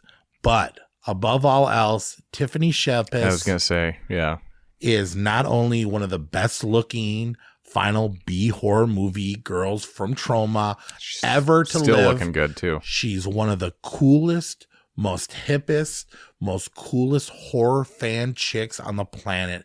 I want to meet her at a con. I want to meet her in real life. I have watched some of the worst C movies with like her, Death Factory, and they're still entertaining. As long as she's in the film, I feel cool. She seems so cool. Trauma royalty. Yep. Truly into the horror genre. Yep. I want to meet that person, and I am inducting Tiffany Shepis as our first inductee into the Final Girl Creep Crush Hall of Fame. That's good. That's good. So, yeah, she deserves to be in there. It's got to be like her and Barbara Crampton. Barbara Crampton would be one. Leanna Quigley, and Sleepaway Camp Girl too. Can't remember her freaking name. Felicity. Oh, yeah. I can't remember. Like, it's really bothering me. But she is like all over the horror scene too. They eat, leave, and breathe in the culture of horror. Yeah, it's really cool. So, yeah. Oh, that's gonna bother me. I gotta look up Sleepaway Camp now. Felissa Rose. Felissa Rose. Yeah, the mangled dick expert. Yeah, you're right. On Joe Bob Briggs. Yeah, the mangled dick expert. All right, recast. Our winner was Shaun of the Dead. So we are recasting Shaun of the Dead. And before I get in there and I say my celebrities that I want to be at, I'm going to do a quick little horror creeps thing. Okay. I'm recasting Shaun as Nate. Oh, whoa. Okay. I'm recasting Ed as me. Okay, I like that. I could do it. I think we both can. I could do it. I'm recasting Liz as Josie, podcast producer. Okay. Liz's friend, whatever her name is. Diane. Victoria. Fun. David, played by Anthony Dracula himself. Perfect for the role. Yep. And Philip is Jacoby. Oh, I like that. Yeah, that's fun. Then I guess if we're going to recast Barbara, we'll give it to Rat. That's all that's left. No, all jokes aside, I thought that would be cool if we recast it and if we made our own parody. I think we all got the chops to play those roles. I think so, yeah. That's fun. But let's start over again. Shaun, who you recasting Shaun as? Who'd you put? Andy Santinos. From the redheaded guy? Yeah, that comedian. Oh, that's interesting. He would be so funny in the role. He is so much funnier than Simon Pegg. Yeah, I guess so. He would be pretty and he looks the same kind of too. He does. He's an up-and-coming actor. He's going to be great. He's in Little Dicky as Little Dicky's manager. He's been getting a lot more roles. He just did that. He's got that podcast. Who's the guy he does the podcast with? The Bad Friends podcast. Yes. God, what's his name? Yeah, I know which one you're talking about though. Funny guys. He's my Ed. Oh, really? Oh, that's fun. Keep going, man. I got Liz recasted as Sydney Sweeney. Okay, yeah, I could see that one. Pretty low hanging fruit there. So, but Liz's friend, what's her name? Lucy. Diane. Yep. No, Diane is. Oh yeah, Diane. Lindsay Lohan. Oh, weird. Okay. You can see Sydney Sweeney and Lindsay Lohan being weird friends with Andy Santinos in the Bad Friends podcast. I don't know. David, Ari Shaffir, Joe Rogan's best friend, the comedian. I know Ari Shaffir. I think he could be David. Barbara, I'm recasting as Heather Graham. And Philip, I'm giving the role to Brad Pitt. Wow, what a hot dad. All right, in homage of our number 1 and number 2 tie, there was a little part in Saw where Adam had to fake his own death to try to trick Jigsaw into letting them open the door. Yeah. And I thought it would be funny if Nate faked his own death right now. Just any way? Anyway. Really throwing me on the spot right now? Okay. Well, I did tell you 3 days ago that you'd have to do this. Am I really putting you on the spot? Yeah, I guess I didn't know what you meant. What I really put you on the spot is the saw traps at the beginning, because we thought of that idea an hour before the podcast. But well, yes and no. I don't know. Okay. So anyway. how did he die in Saw? How did he fake his death? He gave him a cigarette with poison. Yeah. And then he smoked the cigarette, and then he faked his death. Okay, so this is just me faking my death? Okay. Smoking a poison cigarette.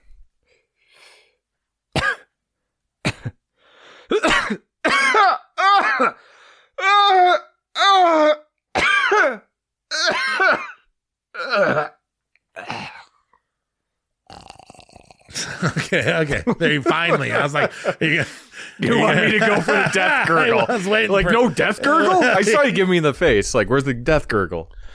All right. And then, yeah. So that... Corey stabbed himself.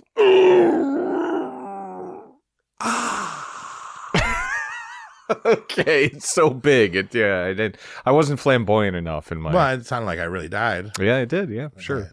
And then in Shaun of the Dead, right before they get into the Winchester, they come up with a great idea to pretend to be zombies, to sneak by the zombies and get into the Winchester. Mm-hmm. Let's hear your best zombie impression. I've got my arms out like an asshole. Okay. It helps with the... Yeah. Oh, now I'm just trying to take a shit all of a sudden. Like, okay, hold on. I mean, they weren't very good in Shaun of the Dead either.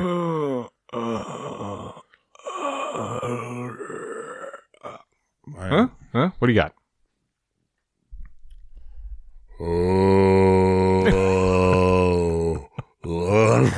So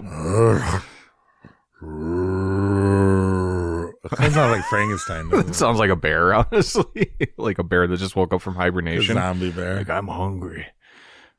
It's good. It's good. Right. That's fun. We like to have fun. So we're taking a break. We were too busy, so we will be back at the beginning of next month. Yeah.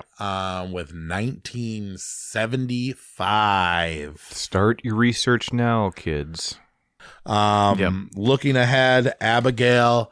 I think that movie is going to be pretty good. When does that come out now? April 19th, I believe. Okay. Double check me. The same day as Sasquatch. I want to see Sunset. that one before we go into the next episode so we can talk about it. And then I also, do you think it's going to be good? April 19th is absolutely. Yeah, I do.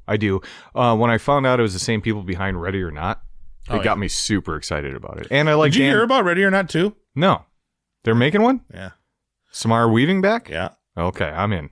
That's all I need. So I saw that. But yeah, Abigail, I do think is going to be a huge blockbuster. I think this is going to be this year's Evil Dead. Do I think it's going to be the best horror movie? I don't know. But it is going to be the Evil Dead of the year. The one that everybody's talking about. Everybody goes see. It's going to be a theatrical experience. It's about a vampire ballerina. Looks fun. Looks really fun. Well, and it's got the chick from Scream, the newer chick from Scream. It's got the chick from Lisa Frankenstein. Melissa Barrera really and good cast. Catherine Isabel. Dan Stevens from The Guest. I really like him. Yep. Also, Sting is going to be coming out very soon, too. What day does that come out? Do you... okay, so... Yeah, it's a spider movie, right? Oh, yeah. I don't know. I like. You think it's going to be good? I don't think it's going to be good. It's hard to make a good spider movie. It's almost as hard to make a good spider movie as it is to make a good I just don't think it's going to be good. The spider looks kind of dumb, but I do think it's really going to pull into some really great spider fears. So if you're afraid of spiders, I think this movie's going to fuck with you pretty good. Do you think Monster Spider, like in Sting, is going to be... But it starts off as a little baby spider. Sure. And then they start feeding it dogs, and they start feeding it... As I'm dying. That comes out April 12th. So next week. I don't know if we're going to get it in our movie theaters or not. I think we will. Probably. And then fucking May 3rd is actually going to be another big one, but we'll talk about that on the next episode, right? So let's look forward to Abigail and let's look forward to Sting this month. And then also the re-release of Alien at the end of the month, getting ready for Romulus. Yeah. So I'm going to go see Alien in the theaters because it's going worldwide. When is that? The last Friday of April. Let's talk.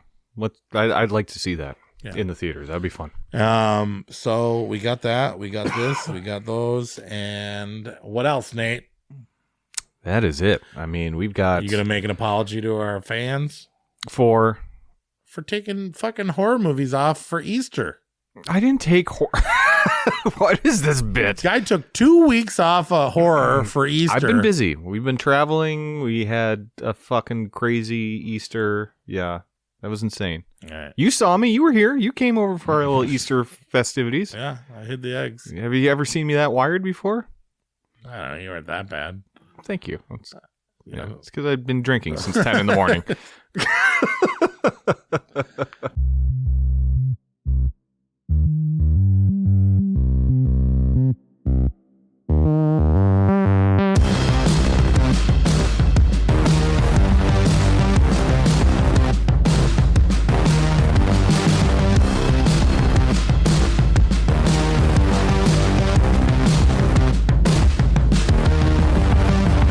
You ready to try it? Yeah, let's do it. All right.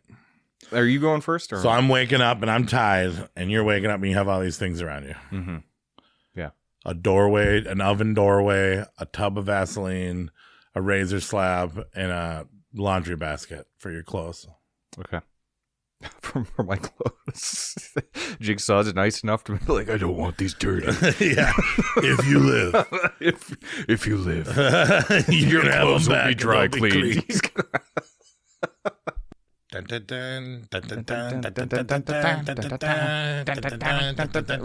Yeah, we don't even need the music. We're just going to do this. Dun, dun, dun. Dun, dun, dun, dun, dun, dun, dun, dun.